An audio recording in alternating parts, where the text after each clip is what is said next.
বিছানায় ঠাঁস দিয়ে বসে আছে ঘুঙুর। তার কোলের উপর কল্পের মাথা, ঘুঙুরের কোমর জড়িয়ে আরামসে একটা ঘুম দিচ্ছে সে। এই তো আধা ঘন্টা হয়ে গেল এভাবে বসে আছে ঘুঙুর। মনে পড়ছে ক্ষণকাল পূর্বে বলা কল্পের সেই সুমধুর বাণীগুলো। ভালোবাসি তোতা পাখি, খুব বেশি ভালোবাসি। আমার হয়ে যায় না, কথা দিচ্ছে আগলে রাখবো, খুব যত্নে, খুব আদরে। ভালোবাসা জানানোর দায়টুকু বোধহয় তার ছিল। নিজের সমস্ত অনুভূতিটুকু নিংড়ে দিয়ে ঘুঙুরকে কিছু বলার সুযোগই দিল না। আকস্মাৎ ওকে বিছানায় ধাক্কা মেরে ফেলে দিয়ে ওর কোলের উপর শুয়ে পড়ল। ঘুঙুরের ডান হাত নিজের মাথায় তুলে দিয়ে বলল, চুল টেনে দে, আমি এখন ঘুমাবো। বহু রাত শান্তিতে ঘুম হয়নি। ব্যাস তার পরপরই কল্প ঘুমিয়ে গেল গভীর ঘুমে। ঘুঙুর বসে লজ্জায় লাল নীল হচ্ছে আর স্মৃতি হাতড়ে বিমোহিত হচ্ছে। গতকাল রাতে কল্পের প্রতি যে বিতৃষ্ণা জন্মেছিল সেখানে এখন পূর্বের ন্যায় অনুভূতির ঢেউ। কারণ সে বুঝে গেছে কল্প তাকে ভালোবাসে বিধায় নেশাগ্রস্ত অবস্থাতেও শুধু তাকেই খুঁজেছে, তার কাছেই এসেছে। কিন্তু নূপুরকে নিয়ে মনে কিছুটা সংশয় রয়ে যায়। নূপুর কি ঘুঙুরের মতো করে বুঝবে কল্পকে, নাকি বোনের ভালোবাসার পথে বাধা হয়ে দাঁড়াবে? কল্পের ঘুম ভাঙল প্রায় ঘন্টাখানেক পর। ততক্ষণে ঘুঙুরের পা অবশ হয়ে কোমায় চলে যাওয়ার মতো অবস্থা। ঘুমের ব্যাঘাত ঘটবে বলে একটুও নড়েনি এতক্ষণ। কল্প উঠে ফ্রেশ হতে চলে গেল রুমের মধ্যে অ্যাটাচ বাথরুমে। ঘুঙুর বিছানা থেকে নেমে একটু হাঁটাহাঁটি করে পা সোজা করে নিচ্ছে। তন্মধ্যে বেরিয়ে এলো কল্প। টাওয়ালে মুখ মুছতে মুছতে বলল, এটুকু সময় হাঁপিয়ে উঠেছিস? বিয়ের পর কি করবে? তখন তো সারা রাত এভাবেই বসিয়ে রাখবো। ঘুঙুর লজ্জায় মাথা নত করে ফেলল। কল্প টাওয়ালটা বিছানায় ছুঁড়ে মেরে ঘুঙুরের খুব কাছে এগিয়ে এলো। ওর চিবুক তুলে ধরতেই চোখাচোখি হলো দুজনের। কল্প ঘুঙুরের কপালের ওপরের এলোমেলো চুলগুলো ফু দিয়ে উড়িয়ে দিয়ে বলল, লজ্জা, কষ্ট, ভয়, সংশয় সবকিছুকে জয় করতে শেখ তোতা পাখি। কারণ নবাব কল্প চৌধুরীর সবকিছুর মিশ্র অনুভূতি, তার মধ্যে এককভাবে কিছু খুঁজতে চাস না। জবাবের আশায় বসে রইল না কল্প। ওকে ছেড়ে দিয়ে কাউকে একটা কল করে বলল, আমাদের জন্য খাবার দিয়ে যান। ঘুঙুর অবাক হয়। এক কামরার ঘর, কোথাও কিশোরও দেখা যায়নি, অথচ খাবারের ব্যবস্থা করতে বলছে কাকে? কৌতূহল দমিয়ে না রেখে সে প্রশ্ন করেই ফেলল, এটা কার বাসা? খাবারের ব্যবস্থা কে করবে? আর কাউকেই তো দেখতে পাচ্ছি না। কল্প মুচকি এসে বলল, এটা তোর হবু বরের পার্সোনাল বাসা, মাঝে মধ্যে রিফ্রেশমেন্টের জন্য সেটা ইউজ করে। তাছাড়া কোনো গুপ্ত উদ্দেশ্য থাকলেও এই বাসা ভীষণ কাজের, যেমন আজকের এই গুরুত্বপূর্ণ মিটিংটা। শেষাক্ত কথাটুকু বলতে গিয়ে কল্প তাদের দুজনের দিকে ইশারা করলো। এতেও যেন ঘুঙুরের লজ্জার শেষ নেই। সে মিয়ে গেল এভাবেও। খাবার দিয়ে গেল একজন পুরুষ লোক এসে। কল্প জানালো এই লোকই এই বাসা সুন্দর পরিপাটিভাবে গুছিয়ে রাখে এবং কল্প এলে সব রকম ব্যবস্থা করে। বক্সে করে বিরিয়ানি দিয়ে গেল লোকটি। কল্প সুন্দরভাবে খাবারটা একটি প্লেটে তুলল, অতঃপর এগিয়ে ধরল ঘুঙুরের সামনে। ঘুঙুর কৌতূহলী দৃষ্টি নিতে তাকাতে সে বলল, খাইয়ে দে। ঘুঙুর বিস্ফোরিত নয়নে তাকালো এমন আবদারে। এটা কিছুতেই যেন সম্ভব নয়, এ অসম্ভব। কিন্তু সেই অসম্ভব সম্ভব হলো কল্পের এক ঝাড়িতে। শুরু করবি নাকি দেবো কুশে একটা? বাধ্য হয়েই ঘুঙুর কম্পিত হাতে খাবার তুলে দিল কল্পের মুখে। কল্প খপ করে গিলে নিল সেটা, সঙ্গে ঘুঙুরের আঙ্গুল। অদ্ভুত শিহরণে কেঁপে উঠল ঘুঙুরের সর্বাঙ্গ। সময় নিয়ে পরবর্তী লোকমা কল্পের মুখের সামনে তুলতে সেটা ঘুরিয়ে ওকে খাইয়ে দিল কল্প। ঘুঙুর এবারে লজ্জা পেল বেশ। এভাবেই ঘুঙুরের হরেক রকম অনুভূতির আদল দেখে দেখে খাওয়া শেষ করলো কল্প। আজ দিনটা তাদের জন্য ভীষণই আনন্দের ছিল। দেখতে দেখতে যখন ফেরার সময় ঘনিয়ে এলো, কল্প তখন ঘুঙুরের একেবারে মুখোমুখি দাঁড়িয়ে গম্ভীর দৃষ্টিতে তাকিয়ে রইল। ঘুঙুর ভড়কে গেল সেই দৃষ্টির তোপে। তোতলানো স্বরে বলল, কি কি দেখছেন এইভাবে? কল্প সেভাবেই তাকিয়ে দু হাতের আঁচলে ঘুঙুরের সুশ্রী বদনখানি তুলে নিল। অসহায় কণ্ঠে বলল, তোর বাবার থেকে কথা আদায় করে নিয়েছে। নির্বাচনে জিতলে আমি যা চাইব তিনি আমাকে তাই দিবেন, হোক সেটা তোর ঘরের জিনিস। তবু আমি কি চাইবো ভেবেছি বলতো? ঘুঙুর অবুঝের ন্যায় প্রশ্ন করল, কি? কল্পের গলা বেয়ে সূক্ষ্ম ঢোক নেমে গেল। অ্যাডামস অ্যাপলটা দৃশ্যমান ভাবে ওঠানামা করতে দেখা গেল, যা দেখে ঘুঙুরের গলাও শুকিয়ে এলো। তন্মধ্যে কল্প জবাবে বলল, তোকে রোজ সিজদা যেভাবে তোকে চাই, আল্লাহ দরবারে সেভাবে চাইব। ঘুঙুর অবাক দৃষ্টিতে চেয়ে রইল। কল্প আসলেই তাকে সিজদায় চায়। এতটা স্পেশাল কবে হলো সে? একটা মানুষের এতটা সিজদায় তার অবস্থান। ঘুঙুরের বিস্ময় কাটার পূর্বে কল্প ফের বলল, বল না তোতা পাখি, আমি পারবো তো? জীবনের প্রথম কল্প চৌধুরী ভেতর থেকে নার্ভাস ফিল করছে।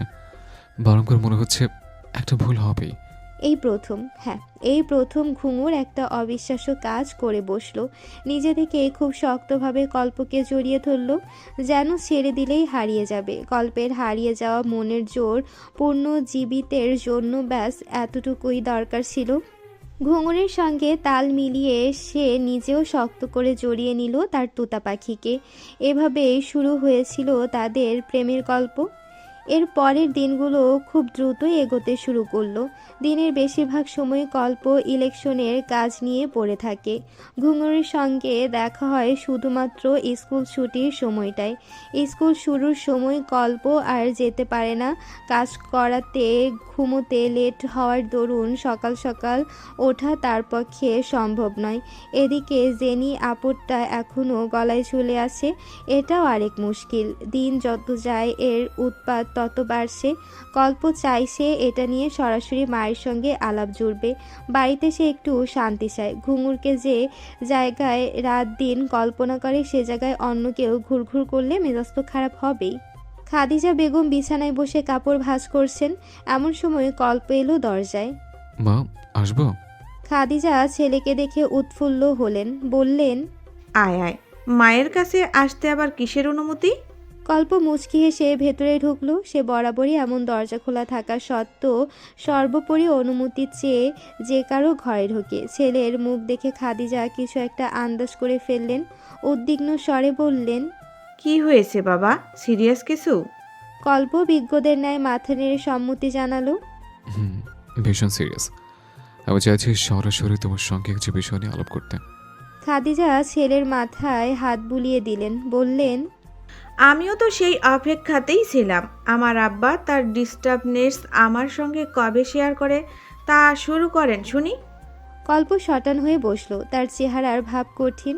প্রসঙ্গটা জেনে নিয়ে। খাদিজা বিস্ময় নিয়ে ভাবলেন, দৃষ্টিতে প্রশ্ন। জেনি? কল্প মাথা নেড়ে হ্যাঁ বোঝালো। পরপর ভনিতা ছাড়াই বলতে শুরু করলো, মা, জেনি তোমার বোনের মেয়ে। তোমার খুব আদর হবে, এটাই স্বাভাবিক। আমিও তার কাজিন হিসেবে তাকে স্নেহ করি, সুনজরে দেখি। কিন্তু তার কিছু কিছু অপ্রত্যাশিত কার্যকলাপ আমাকে ভীষণ অস্বস্তিতে ফেলেছে, অথবা ক্রোধিত করছে। আশা করি তোমাকে সে কাজে বর্ণনা দিতে হবে না। তুমি আমার মা, আমাকে খুব ভালোভাবে চেনো, জানো। তোমার ছেলের রুচি পছন্দের সঙ্গে নিশ্চয়ই তুমি অনেক আগে থেকে অবগত। সেখানে জেনির এসব পাগলামি নিছকে বাড়াবাড়ি মাত্র। দিনকে দিন নিজের রাগের উপর নিয়ন্ত্রণহীন হয়ে পড়ছি আমি। পরে কিছু ঘটে গেলে সেই দায় আমাকেই নিতে হবে। তার চেয়ে ভালো হয় জেনির এবার নিজের বাড়িতে ফিরে যাওয়া, এবং সেটা তুমি করলেই মঙ্গলজনক। আমি করতে গেলে হিতে বিপরীত হবে। একদমই কথাগুলো বলে লম্বা দম নিয়ে থামলো কল্প। খাদিজা মনোযোগ দিয়ে শুনলেন ছেলের কথা। কল্পের মুখ দেখেই বোঝা যাচ্ছে সে কতটা বিরক্ত, রাগান্বিত। খাদিজা অবশেষে মুখ খুললেন, আমি দেখেছি বিষয়টা, এটা নিয়ে ভাবিস না তুই, যা করার আমি করছি। কল্প মাথা নেড়ে সম্মতি জানিয়ে উঠে দাঁড়ালো। যাবার আগে আরেকবার সতর্কতা স্বরূপ মাকে বুঝিয়ে দিল, আজই যেন এই বাড়ির ওর শেষ দিন হয়। কখনো যদি বোন হিসেবে আমার দরজায় আসে তবে সমতল পাবে, নয়তো আমার বিয়ের আগ পর্যন্ত এই বাড়িতে তার পা রাখার দরকার নেই। কথা শেষে গটগট পায়ে প্রস্থান করলো কল্প। মায়ের ঘর থেকে বেরোতেই মুখোমুখি হলো জেনির। মাথা নত করে দরজার পাশে দাঁড়িয়েছিল সে। কল্পকে বাড়িতে ঢুকতে দেখে প্রজাপতির ন্যায় উড়ে উড়ে এসেছিল এই অবধি, কিন্তু বাকিটা পথ তার জন্য চিরতরে বন্ধ হয়ে রইল। ওকে দেখে কল্পের মনে কোনো রকম সংকোচ সংশয় দেখা দিল না, বরং ঘৃণাভরা দৃষ্টি নিক্ষেপ করে চলে গেল সে। আত্মমর্যাদাহীন নারী, তার চোখে চরম লাঞ্ছনার প্রাণী। অশ্রু সজল চোখে কল্পের চলে যাওয়া দেখলো জেনি। 24 বছরের জীবনে এতটা আঘাত তার পাওয়া ছিল কখনো ভাবেনি। ভেবেছিল কল্প ভাই তাকে পছন্দ করে, ধীরে ধীরে ভালোবাসাটুকু আদায় করে নেবে সে। কিন্তু আজ বুঝলো সবই মরীচিকা। কল্প কখনোই তাকে চায় না। বুকে পাথর চেপে নিজের জামাকাপড় গোছাতে লেগে পড়ল সে। বেহায়ার মতো এই বাড়িতে আর এক বিন্দু থাকা চলে না। সবচেয়ে বড় কথা, খালামণির সামনে এভাবে ছোট হয়ে যাওয়াটা একেবারেই মেনে নিতে পারছে না সে। খালামণি তাকে নিশ্চয়ই খুব খারাপ মেয়ে ভাবছে, কিন্তু সে তো খারাপ মেয়ে নয়, ভালোবাসায় পাগলাটে এক রমণী। অনেকদিন হলো ঘুঙুর চৌধুরী বাড়িতে যায় না। খাদিজা বেগম সকাল বিকাল ফোন করে হাঁসফাঁস করছেন। জেনির প্রতি অস্বস্তি থেকেই এই না যাওয়া, কিন্তু আজ আর কোনো উপায় রইল না। সকালে কুহু এসেছিল, কড়া করে বলে গেছে ঘুঙুর যেন আজ ও বাড়িতে যায়। এটা খাদিজা বেগমের নির্দেশ। অগত্যা বিকেল হতেই ঘুঙুর চলল সেখানে। কালো রঙের একটা 3 পিস পরে নিজেকে খুব সুন্দর করে গুছিয়ে নিয়ে বরাবরের মতো মাথায় ওড়না টেনে বের হচ্ছিল সে। বসার ঘর পর্যন্ত আসতেই সহসা নূপুর ডেকে বসলো। ঘুঙুর, এদিকে আয় তো। ঘুঙুরের বুকটা ধড়ফড়িয়ে উঠল। সে রাতের ঘটনার পর থেকে কল্প বা চৌধুরী পরিবার নিয়ে ঘুঙুরের সামনে কথা বলতে সংকোচ হয় তার। না জানি এখন আবার তাকে কোন প্রশ্নের সম্মুখীন হতে হয়। কাঠের পুতুলের ন্যায় শক্ত হয়ে দাঁড়ালো সে বোনের সামনে, নত কণ্ঠে বলল। কিছু বলবে আপু? নূপুর আপাদমস্তককে দেখে নিয়ে বলল। কোথাও বেরোচ্ছিস? ঘুঙুর থতমত খেয়ে বলল। ওই কুহুদের বাড়ি। চাচি অনেকদিন ধরে ডাকছেন। নূপুরের মুখভঙ্গি কঠিন হয়ে এলো। বিছানা থেকে নেমে ধীর পায়ে এগিয়ে এলো বোনের সামনে। ঘুঙুর কিছু বুঝে ওঠার আগে টেনে এক চর বসানোর উদ্দেশ্যে হাত জাগালো। আচমকা আক্রমণে ঘুঙুর দুপা পিছিয়ে গেল, চোখ মুখ খিসে বন্ধ করে রইল। কিন্তু অনেকক্ষণ পেরিয়ে যাওয়ার পরও যখন কোনো আঘাতের চিহ্ন তার গালে পড়েনি, তখনই সে ভয়ে ভয়ে চোখ খুলল। নূপুর হাত উঁচিয়ে সেভাবেই দাঁড়িয়ে ঘুঙুর শুকনো ঢোক গিলে বলল। আমি ইচ্ছে করে যেতে চাইনি আপু, চাচি খুব করে বলছেন। বোনের ভীত মুখের দিকে তাকিয়ে বেশিক্ষণ নিজের অভিনয় ধরে রাখতে পারল না নূপুর। ঘুঙুরকে অবাক করে দিয়ে ফিক করে হেসে ফেলল। ঘুঙুরকে আঘাতের উদ্দেশ্যে ওঠা হাতটা এখন নিজের মুখে চেপে ধরে হেসে গড়াগড়ি খাচ্ছে সে। ঘুঙুর আহাম্মক বনে দাঁড়িয়ে। বোনটা কি তার অকালে পাগল হয়ে গেল? সে বিস্ময়বহ কণ্ঠে শুধালো। এভাবে হাসছো কেন? হাসির কি বললাম আমি? নূপুর সোজা হয়ে বিছানায় গিয়ে বসলো। ঘুঙুরকে হাতের ইশারায় কাছে ডাকলো। ঘুঙুর একটু দূরত্ব বজায় রেখে বসতে এসে ছ্যাদ করে উঠল। কাছে আয়। এত দূরে কেন? ঘুঙুর ভয়ে ভয়ে আরেকটু এগোয়। নূপুর ওর সারা মুখে আদরে স্পর্শ দিয়ে বলল। যেখানে খুশি যা, এত ভয়ের কি আছে? আমি জানি কল্প ভাই থাকতে আমার বোন কোনো ভুল করতেই পারবে না। ঘুঙুর আরেক দফা অবাক হয়ে শুধালো। তার মানে তুমি সবটাই জানতে? নূপুর চোখ টিপ দিয়ে বলল। জানতাম, আরও 3 বছর আগে থেকে। ঘুঙুর চোখ বড় বড় করে বলল। তাহলে সেদিন রাতে? নূপুর ওকে থামিয়ে দিয়ে বলল। ইচ্ছে করে করেছিলাম। বাবা মার ঘর থেকে শব্দ আসছিল। বাবা কিছু জেনে যাওয়ার ভয়ে তোকে খুঁজতে বাইরে চলে আসি। আর এসেই অমন অপ্রীতিকর পরিস্থিতিতে পড়তে হয় সকলকে। জানি কল্প ভাই কতটা সুপুরুষ, কোনো ভুল তার দ্বারা হবে না। কিন্তু তুই এখনও অনেক ছোট।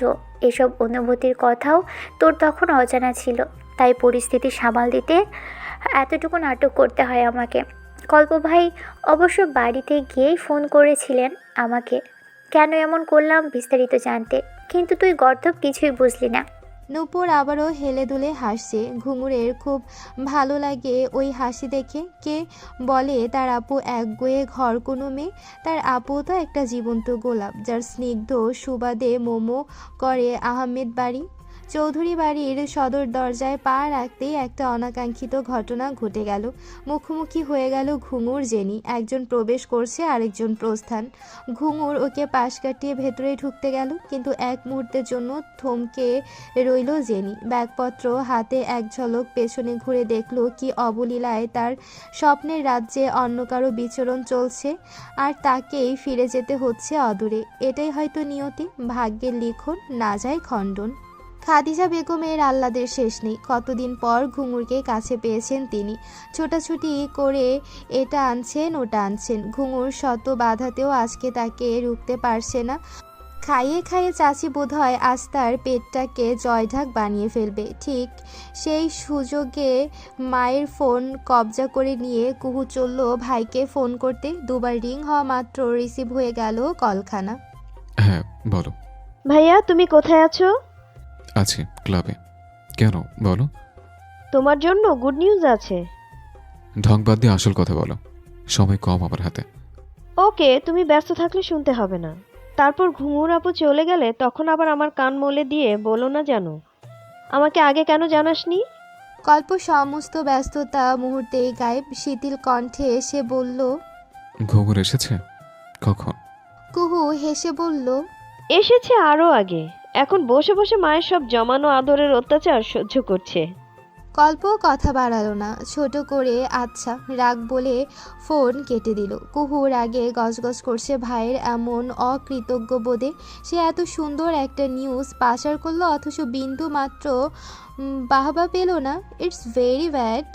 সোফায় গাছ ছেড়ে শুয়ে পড়েছে ঘুঙুর। পেট নিয়ে নড়তেও কষ্ট হচ্ছে। কুহু পায়ের কাছে বসে রাজ্যের গল্প জুড়েছে। খাদিজা বেগম সবে নামাজে গেছেন। এমন সময় সদর দরজায় কড়া নড়ে উঠল। কুহু ঘুঙুর দুজনেই সতর্ক হয়ে বসল।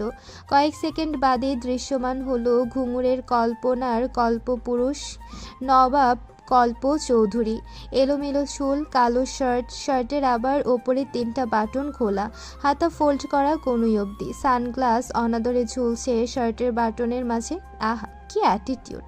ঘুঙুর শক্ত হয়ে বসে রইল। এক পলক দেখেই তার দম শেষ। দৃষ্টিতে দৃষ্টি মিললে নির্ঘাত মরণ হতো। মাথা নত করে বসে থাকা ঘুঙুরকে দেখে ভ্রু কুঁচকে ফেলল কল্প। পাশ কেটে যেতে যেতে সাবলীল কণ্ঠে বলল। রুমে আয়। ঘুঙুর তড়িৎ চোখ তুলল। পারফিউমের ম্যানলি সুবাসে দেহ আন্দোলিত তার। কিন্তু রুমে আয় কাকে বলল লোকটা?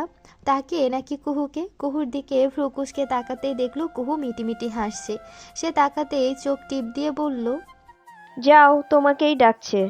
ঘুঙুর কুহুর মাথায় একটা চাটি মেরে গাল ফুলিয়ে হেঁটে চলে গেল তার মহারাজের ঘরে। আমি কি আপনার ঘরের বউ যে এইভাবে ডাকেন? কল্প কেবলই চশমা ঘড়িটা রেখে শার্টের বাটন খুলতে শুরু করেছে। তন্মধ্যে রেগে মেগে হাজির ঘুঙুর। ওকে আরেকটু রাগিয়ে তুলতে তার উত্তর। আজ বাদে কাল আমারও তো বউ হবে, এখন থেকে ডাকলে ক্ষতি কি? বারে আমার বুঝি লজ্জা শরম নেই?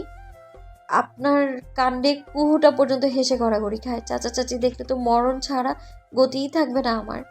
ঘুঙুর এক নাগারে বলেই চলেছে। সে খেয়ালই করলো না কল্প তার ঠিক কতটা কাছে। যখন দেখলো ততক্ষণে সে কল্পের ঘর্মাক্ত বক্ষ মাঝে লেপ্টে। পারফিউমের সুঘ্রাণ ঘর্মাক্ত শরীরে আরও তীব্রভাবে আকর্ষণ করছে। ঘুঙুর দিশেহারা হয়ে পড়ছে। হৃদস্পন্দনে তীব্র কম্পন অনুভব করতে পারছে। তার তোতা পাখির ন্যায় বুলি থেমে গেল সেখানেই। তারপর তার কোমল গালে আঙ্গুল বুলিয়ে চিবুক ওপরে তুলে খুব গম্ভীরভাবে প্রিয়তমাকে দেখে নিল কল্প। ওই বদ্ধ চোখের পাতার রক্তিম গাল দুটো, ঘেমে ওঠা নাকের ডগা, সবশেষে তিরতির করে কাঁপতে থাকা ওষ্ঠজোড়া। আহা কি মায়া, কি আকর্ষণ! মন ভরে দেখে নিল কল্প। চরম আবেশিত কণ্ঠে বলল। খোদা তাহলে ভীষণ মহান, জানিস তো? তিনি কাউকে হতাশ করেন না। আমার এক বুক ভালোবাসা অপূর্ণ রেখে তিনি তোর মরণ দেবেন না। তোর মরণ হলে হবে আমার ভালোবাসায়, শূন্যতায় নয়। এখনো বউ বিষয়ে তোকে দেখলাম না, বাসর হলো না, বাচ্চা কাচ্চা হলো না, নাতি নাতি হলো না, এদিকে তুই চলে গেলি মরার চিন্তায়। ধুর, এমন ব্যাকডেটেড হলে হবে তোতা পাখি? একটু আপডেট হ, চল তোকে ভালোবাসা শেখাই। কল্পের মুখের সাথে সাথে আঙ্গুলগুলো থেমে নেই। পিলপিল করে বিচরণ করছে ঘুঙুরের উষ্ণ দেহে। গলায় কানের লতি, কোনো কিছু বাদ নেই। ঘুঙুর হাঁসফাঁস করছে শুধু, কিছু বলা বা বাধা দেওয়ার শক্তি পাচ্ছে না। শরীরে এক অজানা ঢেউ, কিন্তু মনে মনে তীব্র সংখ্যা, দুয়ে মিলে স্তব্ধ সে। কল্প তাকে স্রোতের টানে যেদিকে নিচ্ছে নিশ্চুপে এসে সেদিকেই ছুটছে। অতপর একটা কাঙ্ক্ষিত মুহূর্ত এলো, যখন দুই জোড়া অধর একই সাথে মিলিত হলো। একটু রুষ্টভাবে ছুঁয়ে দিচ্ছিল কল্প তার তোতা পাখিকে। তার ছোট্ট তোতা পাখি সেটুকু রুষ্টতা মুখ বুজে সহ্য করে নিল। তোতা পাখিটা বড় হয়ে গিয়েছে কিনা, ইদানিং কল্পকেও ম্যানেজ করতে শিখে নিচ্ছে। পরম আবেশে সারাদিনের ক্লান্তি ওল পেলব ঠোঁট জোড়ার দুমড়ে মুষড়ে ঢেলে দিল। মিনিট 5 পর ক্ষান্ত হলো কল্প। ঘুঙুরের দুর্বল শরীরটা এক ধাক্কায় বিছানায় ছুঁড়ে ফেলে টাওয়াল গলায় পেঁচিয়ে ওষ্ঠ মুছতে মুছতে ঢুকে গেল ওয়াশরুমে। সিক্ত অধরে লেগেছিল তার চাপা হাসি। এদিকে অভিমানিনী রেগেমেগে লাল হয়ে বিছানার মাঝে গোল হয়ে বসে রইল। ঘুঙুর কথায় ভাইয়ার ঘরে। কল্প ফিরেছে? আমাকে আগে বলবি না, দেখি কি লাগে ওর। খাদিজা বেগম এগোচ্ছিলেন ছেলের ঘরের দিকে। কুহু তৎক্ষণাৎ টেনে ধরল তাকে, আস্তে করে বলল, মা মা কি করছো তুমি? এখনই ওই ঘরে যেও না। এখন গেলে হয় তুমি লজ্জায় পড়বে, নয়তো ঘুঙুর আপু। যদিও তোমার নির্লজ্জ ছেলের তাতে কিছু হবে না। খাদিজা বেগম মেয়ের কথা বোঝার চেষ্টা করে বললেন। মানে কি বলতে চাচ্ছিস তুই? কুহু মাকে পাশে বসিয়ে সুন্দর করে বোঝানোর মতো করে বলল, ভাবো একবার, ওরা দুজন চুপিসারে কাপল। তো তোমার নির্লজ্জ ছেলে তার হবু বউকে আমার সামনে থেকেই ধরে নিয়ে গেছে নিজের ঘরে। এখন সেখানে তুমি গিয়ে উপস্থিত হলে বিষয়টা তোমার ছেলের হজম হয়ে যাবে, কিন্তু ওই মেয়েটার তো। কুহু হাসছে মুচকি মুচকি। এতক্ষণে বিষয়টা ক্লিয়ার হলেন খাদিজা বেগম। অতপর ছেলের পিছু ছেড়ে তিনি টেনে ধরলেন মেয়ের কান। ফাজিল মেয়ে, ভাইয়ের চেয়ে নির্লজ্জ তুমি কম কিসে?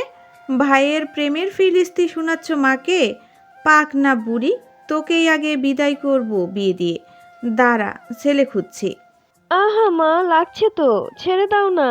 আ মামের খুনসুটির মধ্যে উপস্থিত কল্প ঘুঙুর। কল্প আগে আগে, ঘুঙুর পেছনে। কল্প স্বাভাবিকভাবে ডাইনিংয়ে যেতে যেতে মাকে উদ্দেশ্য করে বলল, ওর জন্য ছেলে রেডি আছে, তোমার কষ্ট করে খুঁজতে হবে না। এখন এসে আমাকে ভাত বেড়ে দাও। খাদিজা বেগম কুহুকে ছেড়ে ঘুঙুরের দিকে তাকালেন। মেয়েটা সংকোচে নত হয়ে আছে। তিনি উঠে ওকে টেনে কুহুর পাশে বসিয়ে দিয়ে বললেন, তোর এই পাকনা বোন কার কপালে যে আছে কে জানে। এটাকে একটু মানুষ বানা, যেন তোর মতো লক্ষ্মী হয়ে যায়।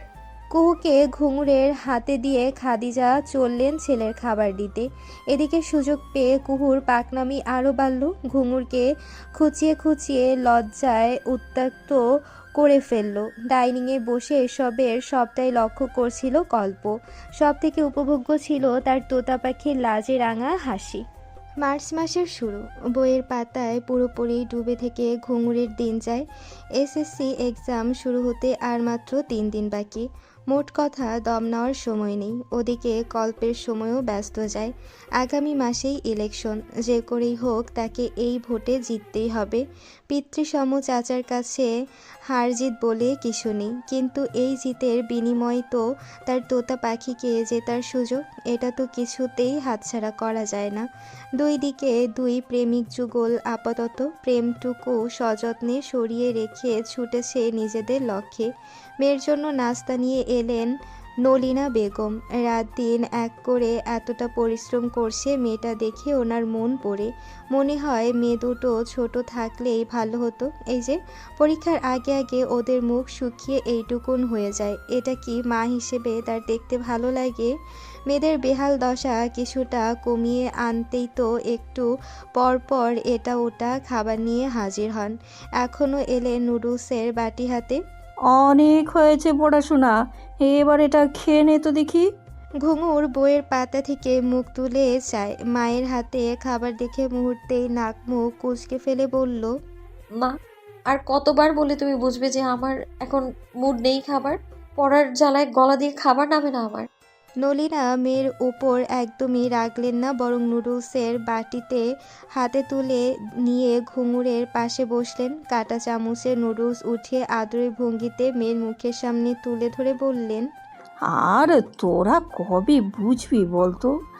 তোরা না খেয়ে পড়ার চিন্তায় মুখ শুকিয়ে থাকলে আমার মাতৃসত্তা হাহাকার করে। ঘুঙুর হতাশ নিঃশ্বাস ফেলে মায়ের তুলে ধরা খাবার খেয়ে নেওয়ার চেষ্টা করে। মা তার নাছোড়বান্দা, তাকে বোঝানো একেবারেই অসম্ভব। ঘুঙুর পড়েছে আর নলিনা ফাঁকে ফাঁকে মেয়েকে খাইয়ে দিচ্ছেন। এমন সময় নূপুরের আগমন ঘটল সেখানে। সে ঠিক যতটা চপলতা নিয়ে ঢুকেছিল ঘরে, ঠিক সেভাবেই নিয়ে গেল মাকে এভাবে উপস্থিত দেখে। মায়ের চোখ এড়ালো না সেটা। নলিনা সন্ধিহান দৃষ্টিতে চেয়ে বললেন, কি হলো, তুই এভাবে ছুটে এলে কেন? কোনো সমস্যা হয়েছে কি? নূপুর থতমত খেয়ে গেল। কথা ঘুরিয়ে বলল, কই না তো, এমনিই এসেছিলাম। ঘুঙুরের প্রিপারেশন কেমন দেখতে? তাই বলে এভাবে ছুটে এসে কেউ? নূপুর চোখের চশমাটা ঠিক করে শক্ত হয়ে দাঁড়িয়ে রইল। এদিকে হাতে থাকা ফোনটা ভাইব্রেট হয়ে চলেছে। নলিনা মেয়ের হাবভাব দেখে বুঝলেন কিছু একটা গন্ডগোল তো আছেই, কিন্তু মুখ ফুটে দ্বিতীয় কোনো প্রশ্ন করলেন না তিনি। ঘুঙুরের নুডলস খাওয়া শেষ হলে বাটি গ্লাস নিয়ে বেরিয়ে গেলেন ওখান থেকে। যাবার আগে খুব সূক্ষ্ম দৃষ্টিতে নূপুরকে পর্যবেক্ষণ করে গেলেন। ঘুঙুরকেও দেখলেন এক পল। মায়ের তাকানো দেখে ঘুঙুর হেসকি উঠে গেল। বাব্বা, মায়ের মমতা যতটা প্রখর, দৃষ্টি বোধহয় তার চেয়েও বেশি প্রখর। এনে কথা বল, কথা শেষে ফোনটা আমাকে পৌঁছে দিয়ে আসবি। ঘুঙুর কিছু বুঝে ওঠার আগে নূপুর ফোনটা ওকে ধরিয়ে দিয়ে চলে গেল। ঘুঙুর ভেবেছিল বৃষ্টি কল করেছে হয়তো, কিন্তু স্ক্রিনে গোটা গোটা অক্ষরে কল্প ভাই লেখা দেখতেই বুকের মধ্যে ছ্যাদ করে উঠল তার। হৃদস্পন্দন বোধহয় খুব জোরে লাফাচ্ছে। গত কয়েকটা দিন মাত্র মানুষটার সঙ্গে যোগাযোগ হয়নি। দুজনেই দুদিকে ব্যস্ত থাকায় এই দূরত্ব। আজ কেমন মনে হচ্ছে কয়েক যুগ পর কাঙ্ক্ষিত মুহূর্তে এসে কড়া নাড়ছে তার দাঁড়ে। কম্পিত হাতে ফোনটা পিক করে কানে তুলল সে। খুব নমনীয় সুরে সালাম জানালো। আসসালামু আলাইকুম। ওপাশ থেকেও প্রশান্তির ধ্বনি ভেসে এলো। ওয়ালাইকুম আসসালাম। কেমন আছে আমার তোতা পাখিটা? ঘুঙুরের কথা জড়িয়ে আসে, চোখে টিমটিমে পানি। ভালো, আপনি? আলহামদুলিল্লাহ ভালো আছে। মন খারাপ? উম, মিথ্যা বলার প্রয়োজন নেই, আমি সব জানি বুঝে। অতপর কল্প একটু থামে, ফের বলে, একটা কাজ করতে পারবে? ঘুঙুরের প্রশ্নবিদ্ধ কণ্ঠ। কি? এই পড়াশোনা 1 ঘন্টার জন্য স্ট্যাচু করে রাখ। বইগুলো ওভাবেই বন্ধ করে রেখে সোজা পেছনের রাস্তায় উঠে আয়, আমি অপেক্ষা করছি। ঘুঙুরের চোখে মুখে বিস্ময়। এখন? হ্যাঁ তো? মাকে কি বলবো? আশ্চর্য। কল্প নির্বিকার জবাবে বলল, বলে দিস কল্প ভাই ডাকছেন, তাই যাচ্ছে। পাগল আপনি? এটা বলে কি মা সন্দেহ করবে না? জেরা করবে আমায়? তখন কি হবে? কিছু হবে না, তুই বলেই দেখ না। আপনি সিরিয়াস? তোর মনে হচ্ছে আমি তোর সঙ্গে ইয়ার্কি মারছি? ঘুঙুর থতমত খেয়ে যায়। না আসলে, ওকে, তাই বলছি আমি। এরপর কিছু হলে সব দায় আপনার। হুম। লাইন কেটে ঘুঙুর বোনের ফোনটা ফিরিয়ে দিয়ে এলো। অতপর তৈরি হয়ে বেরিয়ে পড়ল বাসা থেকে। ড্রয়িং রুমে যেতেই নলিনা ভ্রু কুঁচকে জিজ্ঞেস করলো, কোথায় যাচ্ছিস এই অসময়ে? ঘুঙুর শুরুতে আমতা করলেও পরপর বলেই ফেললো। কল্প ভাই ডাকছেন। অতপর চোখ বন্ধ করে দাঁড়িয়ে রইল মায়ের রিয়াকশন কি হয় এটা ভেবে। কিন্তু তাকে সম্পূর্ণ অবাক করে তুলে নলিনা খুশিতে গদগদ হয়ে বললেন, কল্প ডেকেছে? খুব ভালো করেছে, যা গিয়ে ওর সঙ্গে একটু ঘোরাঘুরি করে আয়। বইয়ের পাতায় মুখ গুজে থেকে থেকে কেমন রুগ্ন হয়ে যাচ্ছিস। শুধু পড়লে হবে, রিফ্রেশমেন্টেরও তো দরকার আছে। যা আগে চাঙ্গা হয়ে আয়, তারপর পড়বি। ঘুঙুর হা হয়ে মাকে দেখলো শুধু। এটা তার মাই তো? কনফিউজড সে। এক আকাশসম বিস্ময় নিয়েই বাড়ি থেকে বের হলো সে। চলে গেল পেছনের ফাঁকা রাস্তায়। ফাল্গুনী বিকেল, বসন্তের ছোঁয়া আকাশে বাতাসে। ঘুঙুরের হাতে এক মুঠো কাচের চুড়ি, রিনিঝিনি শব্দ তুলছে। কল্প আর চোখে বার কয়েক পর্যবেক্ষণ করছে বিষয়টা। ঘুঙুর যতবার হাত নাড়ছে ততবারই শব্দটা হচ্ছে। সহসা কল্প খপ করে ঘুঙুরের হাত টেনে ধরল। সরাসরি হাতটা ঘুরিয়ে দেখতে দেখতে বলল, চুরি কে দিয়েছে? আচমকা ঘাবড়ে গিয়েছে ঘুঙুর। আমতা করে বলল, কে আবার বাবা? মেলা থেকে কিনে দিয়েছিল। কল্প ঘুঙুরের ধরে রাখা হাতটা টেনে নিজের বুকের বাপাশে চেপে ধরল। হাতের টানে দুজনের মধ্যকার ঘনিষ্ঠতা আরও বাড়ল। কল্প ঘুঙুরের কর্ণে ফিসফিসিয়ে বলল, আর কতভাবে আমাকে মারতে চাস? তোর শরীরের প্রতিটি অঙ্গ আমাকে খুন করার জন্য যথেষ্ট। সেখানে নতুন করে এসব সামগ্রী যোগ করার প্রয়োজন কি? ঘুঙুর অবুঝের ন্যায় চেয়ে রইল, তবে কথাটুকুর মর্মার্থ বুঝতে পেরে আর চুপ থাকতে পারল না। কল্পের বুকের উপর মাথা রেখে চোখ বন্ধ করে লম্বা দম ফেলল। পরপর খুবই নমনীয় স্বরে বলল, আপনাকে মারার আগে আমার মরণ হোক। আপনি তো আমার প্রাণ সঞ্জীবন। আপনাকে হারালে আমি নিজেও যে বিলীন হয়ে যাব। অদ্ভুত প্রশান্তিতে ছেয়ে গেল কল্পের অন্তরীণ।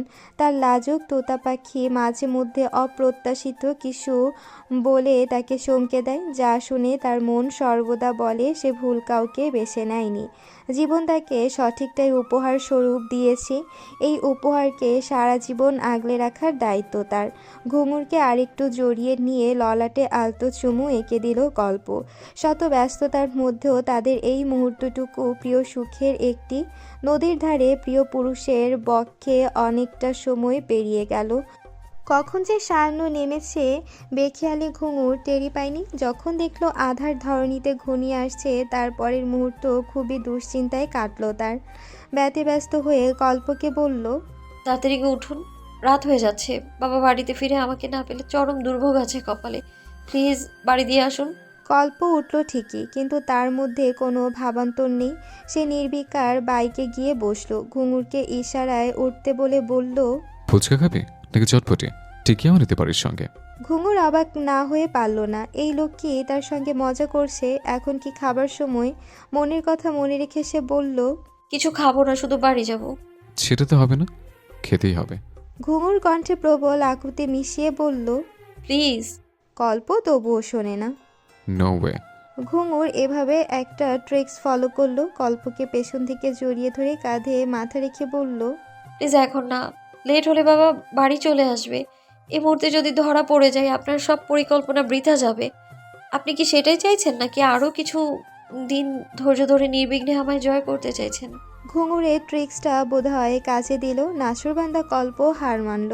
অতপর বাইক ছুটিয়ে চলল চেয়ারম্যান আমির আহমেদের বাড়ির পথে। এই যাত্রায় বেঁচে গেল ঘুঙুর। বাবা বাড়িতে পৌঁছানোর আগে সে ফিরতে পেরেছে। কল্প এগিয়ে দিতে আসলো সদর দরজা অবধি। ভেবেছিল যদি চাচা এসে যায় তখন ঘুঙুর একাই প্রশ্নের সম্মুখীন হবে। সে থাকলে সামলে নিতে পারবে, কিন্তু এসবের কিছুই হয়নি। নলিনা জানালেন আমির সাহেব বাড়িতে ফেরেননি এখনও। তিনি অনেকবার কল্পকে বসে যেতে বললেন, কল্প বসলো না। দরকারি কাজ আছে বলে কাটিয়ে নিল। যাবার আগে ঘুঙুরের দিকে গম্ভীর দৃষ্টিতে কিছুক্ষণ চেয়ে থাকতে ভুলল না, যেন আগামী দিনগুলোর জন্য তৃষ্ণা মিটিয়ে নিচ্ছে। নলিনা তখন ভেতরে চলে গেছেন। ঘুঙুর কিছুটা এগিয়ে এলো, ফিসফিসিয়ে বলল, এভাবে কি দেখেন? ভয় করে তো।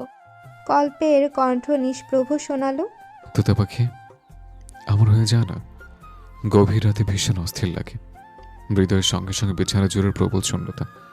এত শূন্যতা নিয়ে মানুষ কিভাবে বাঁচে? ঘুঙুর ভ্রুকুচকে আহম্মকের মতো চেয়ে রইল। কল্প আর একটুও থামল না সেখানে।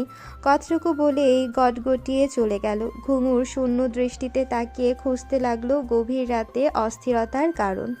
দেখতে দেখতে একটা মাস পেরিয়ে গেল। ঘুঙুর আর মাত্র প্র্যাকটিক্যাল এক্সাম বাকি। আগে থেকে সব কিছু তৈরি করা আছে, এখন শুধু পরীক্ষার দিন জমা দিয়ে আসলেই হবে। সুতরাং বলা চলে পরীক্ষার চাপ থেকে এখন সে মুক্ত। এই এক মাসে কল্পের সঙ্গে সে টোটালি যোগাযোগ রাখেনি। নূপুরের নাম্বারে অনেকবার কল করেছিল কল্প, কিন্তু ঘুঙুর প্রতিবারই ফিরিয়ে দিয়েছে তাকে। বলেছে এক্সামের দিনগুলো সে পুরোপুরি কনসেন্ট্রেশন পড়াশোনায় দিতে চায়। কল্পের সঙ্গে কথা বললেই তার মোটিভ উল্টে যায়, পড়ায় মন বসে না। এজন্যই এই সিদ্ধান্ত। কল্প বুঝদার পুরুষ, কষ্ট হলেও নিজেকে সামলে নিয়েছে। কয়েকটা দিনই তো দেখতে দেখতে কেটে যাবে এই ভেবে হলো তাই। ইলেকশনের কাজকর্মে ব্যস্ত সময় কেটে গেল কল্পের। এতদিন যেমন তেমন গেলেও আজকে সে ভীষণই নার্ভাস। ঘুঙুরের আলিঙ্গন কোথাও একটা তীব্রভাবে হাহাকার করে ডাকছে তাকে, কারণ আজকেই ইলেকশন। একে তো প্রেয়সীর থেকে দূরত্ব, তার উপর এই ইলেকশনের দুশ্চিন্তা। সব মিলে এতটা অসহায় নবাব কল্প চৌধুরী আগে কখনোই হয়নি। ইলেকশন ইলেকশন শুরু হয়ে গেছে সকাল 10টা থেকে, এখন বাজে বেলা 12টা। কল্পের শরীর চলে না, এলোমেলো পায়ে হেঁটে এসে চলে এলো বাড়ির পথে। খাদিজা বেগম কড়াইয়ে মাংস কচাচ্ছেন। কল্প সরাসরি চলে গেল কিচেনে, মায়ের পাশে টুল টেনে বসে পড়ল। খাদিজা ছেলের শুকনো মুখ দেখে বললেন, কি রে, দুশ্চিন্তা করছিস? করিস না, ওপরওয়ালা যা করবেন ভালোর জন্যই করবেন। কল্প একদৃষ্টে দাউ দাউ করে জ্বলতে থাকা চুলার অগ্নিশিখার দিকে তাকিয়ে রইল। তার হৃদয়ের মধ্যেও এমনই চাপা অগ্নি জ্বলছে। সেভাবে শিথিল কণ্ঠে জবাবে বলল, এই বিষয়টা আমার জন্য খুব ইম্পর্ট্যান্ট। যদি হেরে যাই বাকিটা পথ অনেক কঠিন হয়ে যাবে। খাদিজা ছেলের মাথায় হাত বুলিয়ে দিলেন, ভরসার সহিত বললেন, সব ভালো হবে, চিন্তা করিস না। যা গোসল দিয়ে আয়, রান্না প্রায় শেষ। কিছু মুখে তুলবি, আয়। সকালেও কিছু খাসনি? কল্প উঠল, তবে গোসল সারতে নয়। পুনরায় বাড়ি থেকে বের হওয়ার উদ্দেশ্যে মাকে বলল, এত তাড়াতাড়ি কে খায়? আমি একটু বাইরে যাই, সময় মতো এসে খেয়ে নেব। কল্পকে আর পাওয়া গেল না। খাদিজা বুঝলেন ছেলের মনে চলতে থাকা অস্থিরতা। আল্লাহর দরবারে দুহাত তুলে তিনি ছেলের বিজয় কামনায় দোয়া করলেন। আমির সাহেব বিজয়ী হবেন এটা তিনি চান, কিন্তু এই বিজয়ের মধ্যেই তার ছেলের সুখ নিহিত। সেই পর্দে তিনি চান এবারের নির্বাচনে কল্প জিতুক। জুবাইর চৌধুরী অবশ্য এসবে মাথা ব্যথা নেই, তিনি বিন্দাস আছেন। ওদিকে বন্ধু, এদিকে ছেলে, দুজনেই তার একান্ত আপন। তাই কে জিতলো কে হারলো তা না দেখলেও চলবে। তীব্র ফুরফুরে মন নিয়ে প্রজাপতির ন্যায় উঠতে উঠতে ড্রয়িং রুমে এসে উপস্থিত হয় ঘুঙুর। সোফায় আয়েশ করে বসে টিভিটা অন করে গলা ছেড়ে ডাকলো মাকে। মা, কি রান্না করছো আজ? খুব জমিয়ে রাখবে আজ। আমার এক্সামের প্যারা শেষ, আজ মন ভরে খাবো। নলিনা কিচেন থেকে মেয়ের কথা শুনে হেসে জবাবে বললেন, আচ্ছা আচ্ছা আচ্ছা, ঠিক আছে, তোর পছন্দের খাবারই তৈরি করছি। ঘুঙুরের এত প্রফুল্লতার পেছনে অবশ্য আরেক কারণ আছে। সে ভেবে রেখেছে বিকেলে চৌধুরী বাড়িতে গিয়ে কল্পকে সারপ্রাইজ দেবে। এত দিন হয়ে গেল মানুষটাকে দূরে সরিয়ে রেখেছে, না আর পারা যাচ্ছে না। আজ সময়টা এত আসতে যাচ্ছে কেন? বিকেল হতে আর কত দেরি? টিভির চ্যানেল এদিক ওদিক ঘুরেও কিছুতে মন বসছে না ঘুঙুরের। বেশিরভাগ সময় সে বাবার সঙ্গে টিভি দেখতে বসে। বাবা যেটা দেখে সেও সেটাই দেখে, নিজে দেখতে বসলে কনফিউজড হয়ে যায়। আজ বাবাকে না দেখে পুনরায় মাকে জিজ্ঞেস করলো, মা, বাবা কোথায়? দেখছি না যে। তোর বাবা তো ভোট কেন্দ্রে, আজ ইলেকশন যে। ঘুঙুর হঠাৎ থবনে গেল, আজ ইলেকশন? অথচ সে জানতোই না। বিকেল পর্যন্ত তো অনেক সময়, তার এখনই গল্পের সঙ্গে কথা বলা দরকার। হার জিত যেটাই হোক তাকে সাপোর্ট করা দরকার। ঘুঙুর টিভি বন্ধ করে ছুটল নূপুরের ঘরে। নূপুর গভীর মনোযোগে বই পড়ছে। ঘুঙুরকে হন্তদন্ত হয়ে ছুটে আসতে দেখে বলল, কিছু বলবি? এভাবে কেন ছুটছিস? ঘুঙুরের অস্বস্তি হচ্ছিল এভাবে সরাসরি আপুর থেকে ফোন চাইতে, তবু কিছু করার নেই, নির্লজ্জের মতো বলেই ফেলল, আপু, তোমার ফোনটা একটু দেবে? কথা বলতে হবে একটু। বোনের নত মস্তিষ্ক আর জড়িয়ে যাওয়া কণ্ঠ শুনেই নূপুর বুঝে ফেলেছে ঘুঙুর কোথায় কথা বলবে। সে কিছু জিজ্ঞেস না করে সরাসরি কল্পের নাম্বারে ডায়াল করে ফোনটা ঘুঙুরের হাতে ধরিয়ে দিল। ঘুঙুর হতবাক, আপুকে না বলতেই কিভাবে বুঝে গেল। ফোনটা হাতে নিয়ে কানে চেপে দ্রুত নিজের ঘরে চলে গেল সে। প্রথমবার কল রিসিভ না হয় হতাশ হলো ঘুঙুর। ফের ডায়াল করে চাতক পাখির ন্যায় চয়ে রইল স্ক্রিনে। কখন যে রিসিভ হবে, বেশিক্ষণ ওয়েট করতে হলো না। রিসিভ হয়ে গেল কলটা। ওপাশ থেকে ভেসে এলো কাঙ্ক্ষিত মানুষটির ভারাক্রান্ত কণ্ঠ। শুনছি, বল। ঘুঙুরের গলা শুকিয়ে আসে। কতদিন পর শুনল মানুষটার কণ্ঠ, যেন শুকনো মরুভূমির বুকে এক ফোঁটা বাড়িধারার ন্যায়। ঘুঙুর সন্তর্পণে ঢোক গিল, নত কণ্ঠে বলল, আমি ঘুঙুর। ওপাশের মানুষটা বোধহয় আটকে গেল এবার। এই এক মাসে কতবার যে নূপুরকে ফোন করেছে একটিবার ঘুঙুরের সঙ্গে কথা বলার জন্য, কিন্তু ঘুঙুর বলেনি। প্রতিবার ফিরিয়ে দিয়েছে। যতই বুঝদার মানুষ হোক, প্রেমিক প্রেমিকা সর্বদাই নিজেদের কাছে অবুঝ। কল্পের ক্ষেত্রেও তাই হলো। মস্তিষ্ক বুঝলেও মন বুঝতে নারাজ তার। ঘুঙুর ঠিক ছিল, বুঝেও একটা চাপা অভিমান তৈরি হয়েছে ওর উপর। সেই ফলস্বরূপ এখন সে নিজের দ্বিগুণ ভারাক্রান্ত ভাব বহন করে বলল, কি চাই? ঘুঙুরের কান্না পাচ্ছে ভীষণ। মানুষটা তার সঙ্গে এভাবে কথা বলছে কেন? সে কি বুঝতে পারছে না ঘুঙুরের কষ্ট হচ্ছে? আহত সুরে সে বলল, আপনাকে চাই। আমাকে কেউ চায় না, সবই নাটক। তুই না পড়াশোনায় খুব ব্যস্ত, পড়ে একদম দুনিয়া উল্টে ফেলেছিস। তো যা না, আর বেশি বেশি করে পড়। আমাকে কেন জ্বালাচ্ছিস? ঘুঙুর সত্যি সত্যি কেঁদে ফেললো এবার। হেঁচকি তুলতে তুলতে বলল, আপনি এইভাবে কেন বলছেন? আমি কি ভুল করেছি? কল্পের কণ্ঠে তাচ্ছিল্য ভেসে উঠল। কিচ্ছু করিস না তুই, সব ভুল আমার। ফোন রাখ, কাজ আছে আমার। ঘুঙুর ঠোঁট কামড়ে কান্না আটকানোর বৃথা চেষ্টা করল। বলল, দেখা করব, প্লিজ একবার আসুন। কল্প কাটকাট কণ্ঠে বলল, নো ওয়ে। ব্যাস খট করে কল কেটে গেল। ঘুঙুর পরবর্তীতে একবার চেষ্টা করলো, আর কাজ হলো না। Phone switch off. কল্প ইচ্ছে করে এটা করেছে বুঝতে পারছে ঘুঙুর।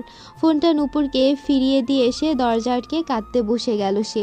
একটু আগে প্রাণোচ্ছল মেয়েটা এখন সর্ববিষাদ মেখে কাঁদতে বসেছে। কল্পের ইগনোর তাকে তীব্রভাবে আঘাত করছে। তবে সে কল্পকে দোষ দিচ্ছে না, কারণ এতদিন সে নিজেও তো কল্পকে কঠোরভাবে ইগনোর করেছে।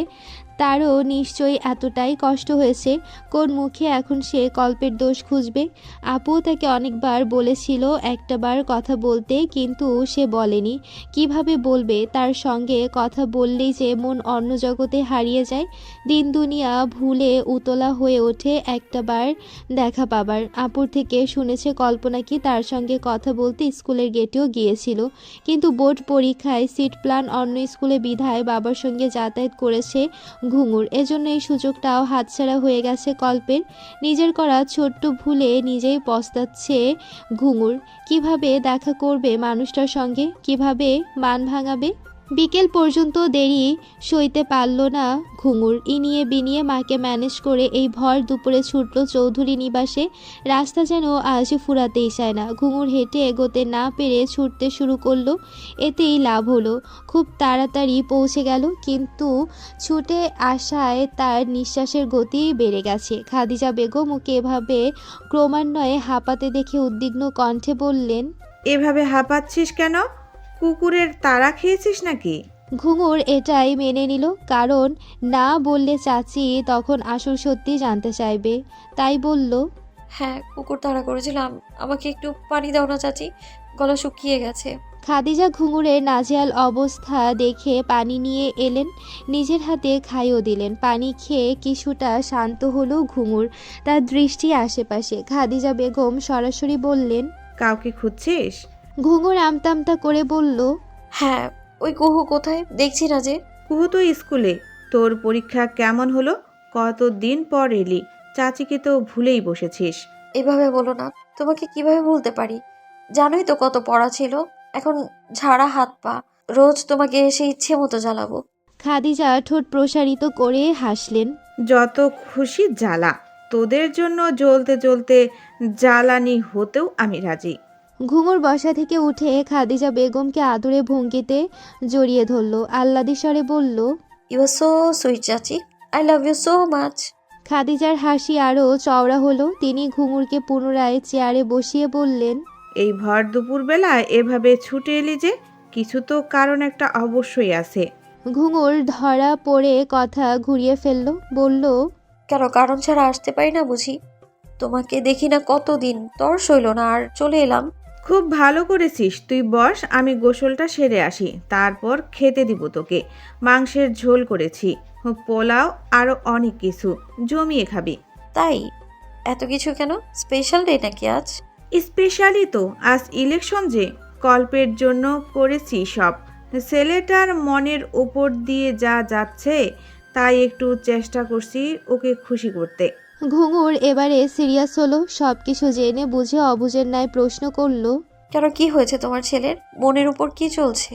খাদিজা নিজেও সিরিয়াস হলেন। এগিয়ে এলেন ঘুঙুরের নিকটে, মাথায় হাত বুলিয়ে সেই হাত নামিয়ে আনলেন মুখে। চিবুক তুলে বললেন, তুই তো এখন আর ততটা ছোট নেই ঘুঙুর, ভালো মন্দ সবই বুঝিস। তবু কেন অবুঝের মতো করিস? আমার ছেলেটা কেন এত কিছু করছে? তোর জন্যই তো। কেন বুঝতে চাস না ওকে? কেন কষ্ট দিস? জানিস তো ছেলেরা হাজার কষ্ট সইবে, তবু মুখে কঠিন ভাব বজায় রেখে চলবে। কিন্তু আমি তো মা, সন্তানের মুখ দেখলেই তার মনটা পড়তে পারি। তুই কবে এভাবে আমার ছেলেটাকে পড়তে পারবি? উপরওয়ালা কবে তোদের একত্রে দেখার তৌফিক দিবেন? খাদিজা বেগম হতাশ নিঃশ্বাস ফেলে চলে গেলেন। ঘুঙুর কিছু বলতে পারল না চাচির প্রশ্নের পরিপ্রেক্ষিতে, শুধু উদাসীন হয়ে বসে রইল। আসলেই কি সে বোঝে না মানুষটাকে? ওই কঠিন মুখের আড়ালে নম্র দৃষ্টি সে কি সত্যি পড়তে পারে না?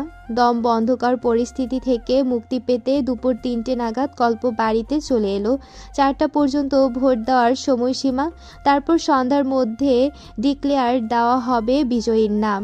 ততক্ষণ পর্যন্ত ওভাবে বসে বসে পেইন নেওয়ার কোনো মানে হয় না। তার থেকে ভালো বাসায় এসে গোসল করে খেয়ে দিয়ে একটা ঘুম দেওয়া যাবে। এইভাবে বাড়ি ফিরেছে সে। নিজের ঘরে ঢুকে শার্টটা সবে খুলেছে, এরই মধ্যে ঝড়ের গতিতে কেউ এসে পেছন থেকে জাপটে ধরল তার ঘরমাত্র দেহ। চমকে উঠল কল্প। নিজের উন্মুক্ত দেহের সন্তর্পণে চেপে রাখা হাত জোড়া দেখে বুঝতে বাকি রইল না মানুষটির পরিচয়। অধর কোণে বক্র হাসি ফুটে উঠল তার, পরপরই মিলিয়ে গেল তা। কণ্ঠে গাম্ভীর্য টেনে বলল, সরে যা, ভীষণ টায়ার্ড আমি।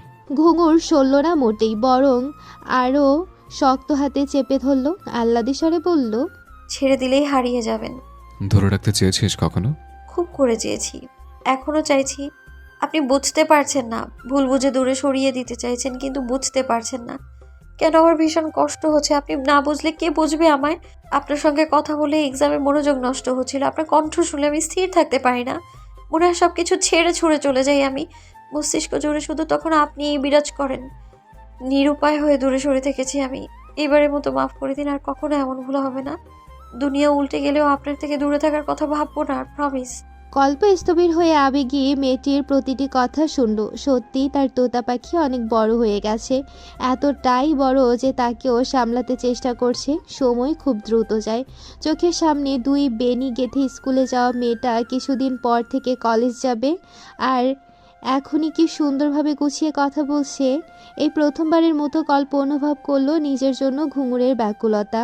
ওই কণ্ঠে তখন কোনো দ্বিধা ছোটে না, আর না ছিল সংকোচ। কতটা আত্মবিশ্বাস নিয়ে মেয়েটা স্বীকারোক্তি দিয়ে দিল, ছাড়খাড় করে দিল তাকে। কল্প প্রলম্বিত শ্বাস ফেলল। তার আদলে কোনো পরিবর্তন দেখা গেল না। আস্তে করে ঘুঙুরের হাত নিজের উদর থেকে ছাড়িয়ে পেছন ঘুরে মুখোমুখি হয়ে দাঁড়ালো। ঘুঙুরের অসহায় দৃষ্টি তাকে নরম হতে আহ্বান জানাচ্ছে, কিন্তু সে সেটা করল না, বরং শয়তান হয়ে দাঁড়িয়ে দৃঢ় কণ্ঠে বলল, সত্যিই তুই কি চাস তার প্রমাণ আজ হয়ে যাবে, তবে সেটা এখানে নয়। বদ্ধ ঘরে লুকিয়ে চুরে প্রেমালাপ শুনতে নব কল্প চৌধুরী রাজি নয়। তাকে স্বীকার করতে হবে সর্বসম্মুখে। আজ নির্বাচনে জয় জারি হোক, সেটা নিয়ে আমার মাথা ব্যথা নেই। যদি না তুই নিজেকে প্রস্তুত রাখিস, আমি আজই তোর বাবার কাছে তোকে চাইব, কিন্তু সেই মুহূর্তে তোকে আমাকে চাইতে হবে। সবার সামনে যদি স্বীকার করতে না পারিস, তখন বুঝবো কেমন ভালোবাসা তোর। নির্বাচন কোনো ফ্যাক্ট নয়। আমি যদি জীবন যদি হেরে যাই, ঘুঙুর তো বাই সোয়ার চিরদিনের জন্য তুই আমাকে হারাবি। স্তব্ধ ঘুঙুরকে ফেলে রেখে গোসল নিতে চলে গেল কল্প। মনে মনে হাসলো বিজয়ের হাসি। তার বোকা পাখি নিশ্চয়ই তাকে ছেড়ে দেবে না। ঘুঙুরের বাবাকে রাজি করাতে এর থেকে ভালো উপায় কল্পের হাতে দ্বিতীয়টি ছিল না। মেয়েদের তিনি খুব ভালোবাসেন। কল্প একপাক্ষিকভাবে বললে তিনি কিছুতেই এই প্রস্তাবে রাজি হবেন না, কিন্তু ঘুঙুরও যদি সত্যিটা স্বীকার করে নেয়, তবে কাজটা আরেক ধাপ সহজ হবে। তাছাড়া এটার মধ্যে কোনো অন্যায় তো কল্প দেখছে না। ভালোবাসলে স্বীকার করতে ভয় থাকলে সেটা আবার কিসের ভালোবাসা? কল্প যেন নির্ভয়ে ঘুঙুরকে ভালোবাসে, ঘুঙুরও তেমনই নির্ভয় থাকতে হবে, তবেই না তারা হতে পারবে মেড ফর ইচ আদার। চারিদিকে বিজয় মিছিল, গ্রামের মধ্যে চাপা উত্তেজনা। আমির আহমেদকে হারিয়ে জিতে গেছে কল্প চৌধুরী, এটা যেন চরম অবিশ্বাসের বিষয়। কেউ কেউ এখনও তো মানতেই পারছে না, কিন্তু এটাই সত্যি। নবাব কল্প চৌধুরী জিতে গেছে। বাইরের বাতাবরণে এই সুসংবাদের ঘ্রাণ ছুটল, ভেতরের পরিবেশ ভিন্নমুখী। আহমেদ বাড়ির ড্রয়িং রুমে পিনপত নীরবতা। আমির সাহেবের কাঠখোট্টা মুখের সামনেই সকলেই নিশ্চুপ। শান্তিপ্রিয় জুবাইর চৌধুরী পর্যন্ত চুপ মেরে আছেন। বন্ধুর ক্রোধের তোপে তিনি পড়তে চান না বিধায়। কল্প আরামসে বসে ফোন টিপছে। দুটো পরিবার একত্রে উপস্থিত থাকা সত্ত্বেও এতটা নীরবতা আগে কখনো নামেনি। সকলে নিশ্চুপ থাকলেও সকলের মন মস্তিষ্ক আমির সাহেবের উত্তরের অপেক্ষায়। এই নীরবতা ভাঙল মিনিট 15 পর। সকলের আগ্রহে ইস্তফা দিয়ে আমির সাহেব মুখ খুললেন, গমগমে আওয়াজে বললেন, এই বিয়ে সম্ভব নয়। কল্প জানতো এমনটাই হবে। সময় মতো বেঁকে বসবেন এই লোক। কল্প ফোনটা হাতের মুঠোয় সর্বশক্তি দিয়ে চেপে ধরে বসে রইল।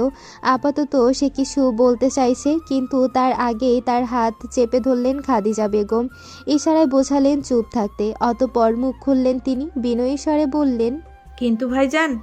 আমির সাহেব হাত উঁচু করে তাকে থামিয়ে দিলেন। পরপর নিজেই বললেন, দেখো বৌমা, ঘরে আমার আরেকটা মেয়ে আছে, সেও বিয়ের জন্য উপযুক্ত হয়েছে।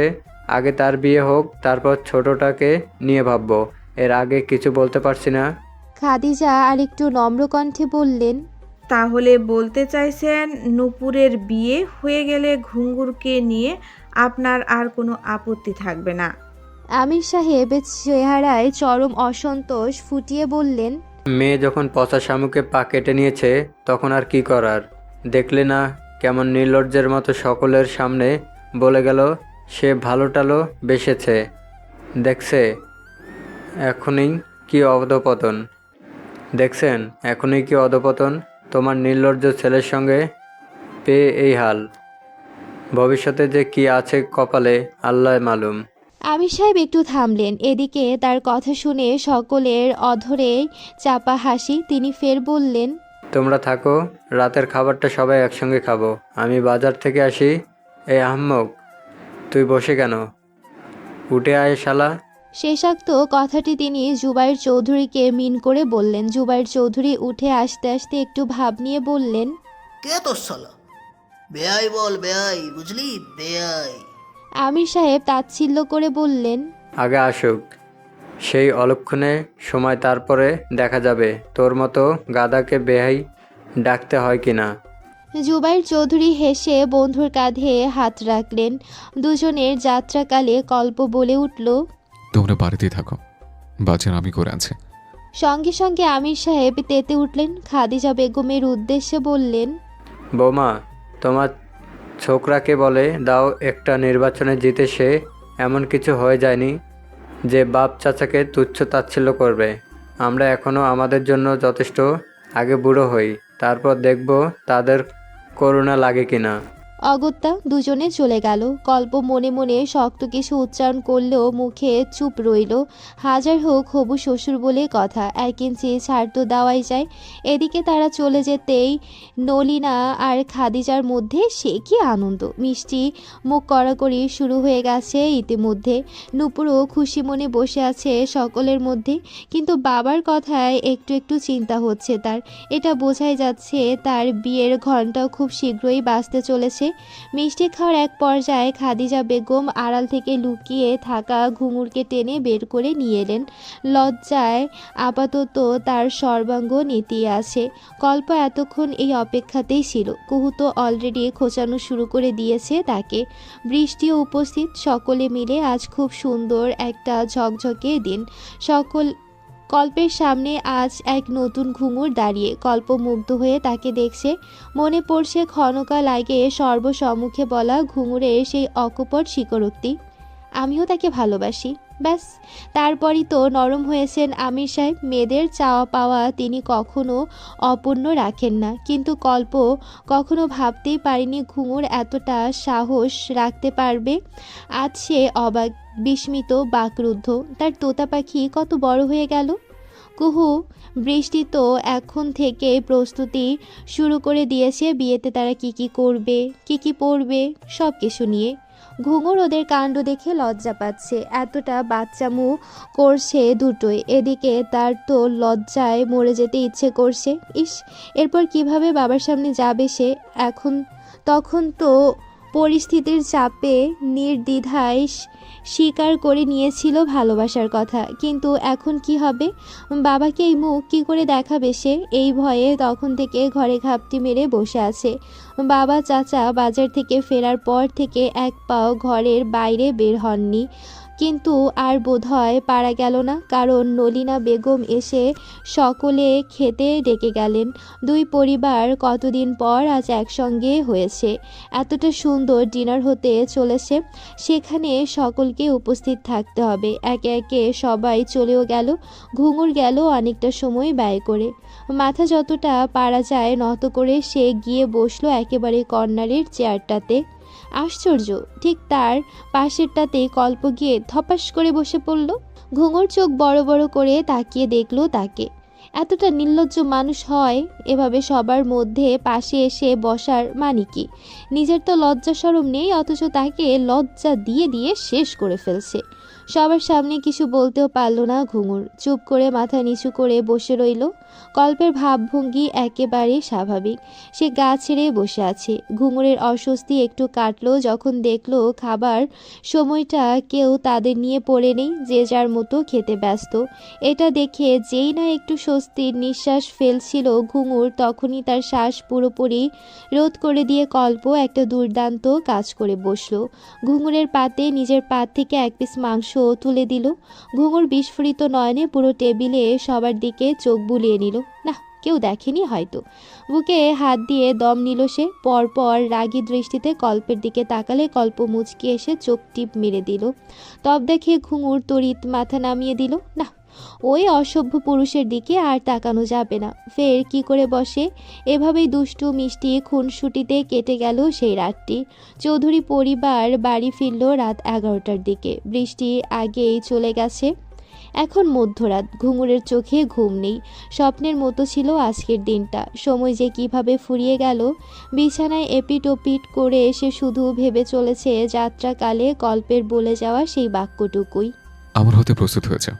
সমাজে সন্নিকটে সব নির্ঘুম রাতের হিসেব সুদে আসলে মিলিয়ে নেব। নবাব কল্প চৌধুরী বাকিতে বিশ্বাসী নয়। চেয়ারম্যান কল্প চৌধুরী হিসেবে আজ কল্পের প্রথম দিন। পার্টি অফিসে আজ তার ব্যাপক কাজ। জিহানও সমান তালে ব্যস্ত তার সঙ্গে। দলের বাকি সদস্যদেরও ব্যস্ততার অন্ত নেই। সবাই নিজেদের মতো কাজ করছে। তখনই অনাকাঙ্ক্ষিতভাবে সেখানে উপস্থিত হলো মকবুল আলম। সাবেক চেয়ারম্যান আমির আহমেদের খোদ লোক হলেন এই মকবুল আলম। ছায়াসঙ্গী বলা চলে। এতগুলো বছর আমির সাহেবের কাজে সমান সঙ্গ দিয়ে এসেছেন। তাকে এখনো দেখে কল্প হাসি মুখে আমন্ত্রণ জানিয়ে বলল, মকবুল চাচা যে, আসুন আসুন, ভেতরে আসুন। মকবুল আলম সন্তর্পণে ঢুকলেন এত বছরের এই চেনা পরিচিত ঘরটিতে। কিন্তু আজ যেন ঘরটি বড়ই অচেনা। এতদিন ওই চেয়ারটায় বসে সদর্পে গ্রাম পরিচালনা করতেন আমির আহমেদ, আর আজ পরিস্থিতি ভিন্ন। ঘর আছে, চেয়ার আছে, কিন্তু মানুষগুলো পাল্টে গেছে। মকবুল আলতো হেসে কল্পের এগিয়ে দেওয়া চেয়ারটাতে বসলেন। চাচা হিসেবে বরাবরই কল্প তাকে সম্মান করে এসেছে। আজ চেয়ারম্যান হয়েও সেই সম্মান অক্ষুণ্ণ হয়নি। মকবুল মনে মনে খুশি হলেন কল্পের নিরহংকার মনোভাবে। কল্প রনি নামের একটা ছেলেকে ডেকে বললেন, চাচার জন্য চা নাস্তা আনা। মকবুল বাধা দিল। আমি নাস্তা করে এসেছি বাবা, তুমি ব্যস্ত হইও না, আমি এসেছি অন্য কাজে। কল্প প্রশ্নাত্মক দৃষ্টি ছুড়ল। অন্য কাজে? তুমি নতুন দায়িত্বে এসেছো, তোমাকে সব কিছু বুঝিয়ে শুনিয়ে দিতে এলাম, যদি তুমি চাও তবেই। কল্প বিনয়ী স্বরে বলল, অবশ্যই চাচা, আপনি পাশে থাকবেন এটা আমার জন্য ভীষণ আনন্দের। আপনার মতো পরিপক্ক হাত আমার মাথার উপর থাকলে আমার চলার পথ আরও সুগম হবে, এটা ঠিক। কিন্তু কিন্তু কি বলো? তুমি না চাইলে আমি চলে যাই বাবা। বিষয়টা তা নয় চাচা, আপনি আমার সঙ্গে থাকলে আমির চাচা নিশ্চয়ই অসন্তুষ্ট হবেন। আমি কোনোভাবে চাই না আমার জন্য আপনাদের মধ্যকার সম্পর্কে টানাপোড়েন পড়ুক। মকবুল কিয়ৎক্ষণ কল্পের মুখ্য ভাব লক্ষ্য করে হো হো করে হেসে উঠলেন। কল্প বিস্মিত তার হাসিতে, বলল, হাসছেন যে চাচা? আমি কি হাসির কিছু বললাম? মকবুল হাসি ক্ষীণ করলেন, বললেন, বোকা ছেলে বলে কি, তোমার খুশির জন্য যে লোক নিজের এত বছরের সম্মানের জায়গা ছেড়ে দিল, তাকে তুমি চিনতে পারলে না? মকবুল আবারও হাসলেন, তবে এবার মৌনভাবে। কল্প কিছুই বুঝল না, অবুঝের মতো প্রশ্ন করল, মানে কি বলতে চাইছেন? আমার জন্য জায়গা ছেড়ে দিলেন মানে? আমি নিজের যোগ্যতা এইটুকু আসেনি? গ্রামের মানুষ স্বেচ্ছা আমি ভোট দেয়নি? মকবুল প্রলম্বিত শ্বাস ফেললেন। বিস্তারিত বলার আগে সে ঘর ফাঁকা করতে বললেন। কল্প ইশারায় সবাইকে বের হতে বললে সকলে তাদের একা ছেড়ে বেরিয়ে গেল। অতঃপর মকবুল বললেন, তোমার কি মনে হয় বাবা, তোমার চাচা কি এতগুলো বছর জোর করে চেয়ারম্যানই করে গেছেন, নাকি গায়ের লোক স্বেচ্ছায় তাকে সেই সম্মান দিয়েছে? কল্প অকপটে জবাব দিল, অবশ্যই তাকে ভালোবেসে সে যাকে গায়ের মানুষ তাকে দিয়েছে। তার কাছে সবাই সন্তুষ্ট ছিল বলে তাকে প্রতিবার বিজয় করেছে। তাহলে এবার এমন কি কারণ আছে যার জন্য গ্রামের মানুষ তার প্রতি বিমুখ হবে? কল্প উত্তর খুঁজতে লাগলো। দিশেহারা সে শেষমেশ কিছুই খুঁজে পেল না বলার মতো। আসলেই তো, কেন এইবারের মানুষ তার প্রতি নারাজ? সত্যি কি মানুষ তাকে চায়নি, নাকি সে নিজেই চায়নি? মস্তিষ্ক হাতড়ে উত্তর মিলতেই কল্প হতভম্ব হয়ে চেয়ে রইল মকবুলের দিকে। তার কণ্ঠনালী রোধ হয়ে আসছে, কিছু বলার ভাষা নেই। মকবুল যেন বুঝে নিল তার চোখের ভাষা, নিজে থেকেই বলল, নির্বাচনের দিন তাকে ভীষণ চিন্তিত দেখলাম। কাছে গিয়ে জিজ্ঞেস করতেই বলল, মকবুল, আজ আমার অবসরের সময় চলে এসেছে। কাল থেকে কল্পই হবে এই গ্রামের মাথা। তুমি এতকাল যেভাবে আমার সঙ্গ দিয়েছো তাকেও ঠিক সেভাবেই আগলে রাখবে, গার্জিয়ান হয়ে গাইড করবে। এটা তোমার প্রতি আমার অনুরোধ। গ্রামের মধ্যে শত্রুর অভাব নেই, তুমি ছাড়া আমার ভরসার জায়গা খুবই ক্ষীণ। অতঃপর আমি তখন বিস্ময় নিয়ে তাকিয়ে বললাম, এখনই কিভাবে নিশ্চয়তা হচ্ছেন? এমনটা কখনোই হবে না, গায়ের মানুষ আপনাকে ঠকাবে না। তিনি তখন বললেন, কিন্তু আমি তাদের ঠকাবো। আমি তখন হতবিম্বল। সে পুনরায় বলল, ভোট গণনার সময় বাক্স অদলবদল হবে এবং এটা তুমি নিজ দায়িত্বে করবে। আমি তখন দ্বিগুণ হতাশা নিয়ে শুধালাম, এসব কেন করছেন? তিনি অকপটে বলে দিলেন, ছেলের খুশির জন্য। কল্পের চোখ দুটো ভীষণ জ্বালা করছে, চোখ ফেটে অশ্রু বেরিয়ে আসার আপ্রাণ চেষ্টা। সেও পিছিয়ে নেই, কিভাবে অশ্রুগুলো আড়াল করা যায় সেই চেষ্টায় সচেষ্ট। মকবুল আলম তার কাঁধে হাত রাখলেন, শান্ত কণ্ঠে আরও কিছু মধুর বাণী শোনালেন। সন্তানদের বাবা মা তাদের হৃদয় নিংড়ে ভালোবাসে, কিন্তু আফসোস সন্তানেরা তাদের ভেতরটা না দেখে শুধু বাহ্যিক ব্যবহারের খোঁজ রাখে। কল্পের আর কিছু ভালো লাগলো না, সে উঠে দাঁড়ালো। কক্ষ ছেড়ে বেরিয়ে যেতে যেতে বলল, চাচা, আজকের মতো আপনি সবকিছু সামলে নিন, আমি পরে এসে দেখে নেব। মকবুল আলম স্বস্তির নিঃশ্বাস ফেললেন। তার ভেতরটা এখন হালকা লাগছে। যদিও আমির সাহেব এসব শুনলে তাকে ভীষণ রাগ করবেন, কারণ তিনি বারংবার হুঁশিয়ারি দিয়েছিলেন কল্পের কানে যাতে এই বিষয় না পৌঁছায়। কিন্তু তিনি নিজ দায়িত্বে এসে জানিয়ে দিলেন। এটাই হওয়ার ছিল, যার জন্য আমির সাহেবের এত স্যাক্রিফাইস। সেই যদি না জানবে তাহলে হবে কি করে? সম্পর্কে দৃঢ়তা বাড়বে কি করে?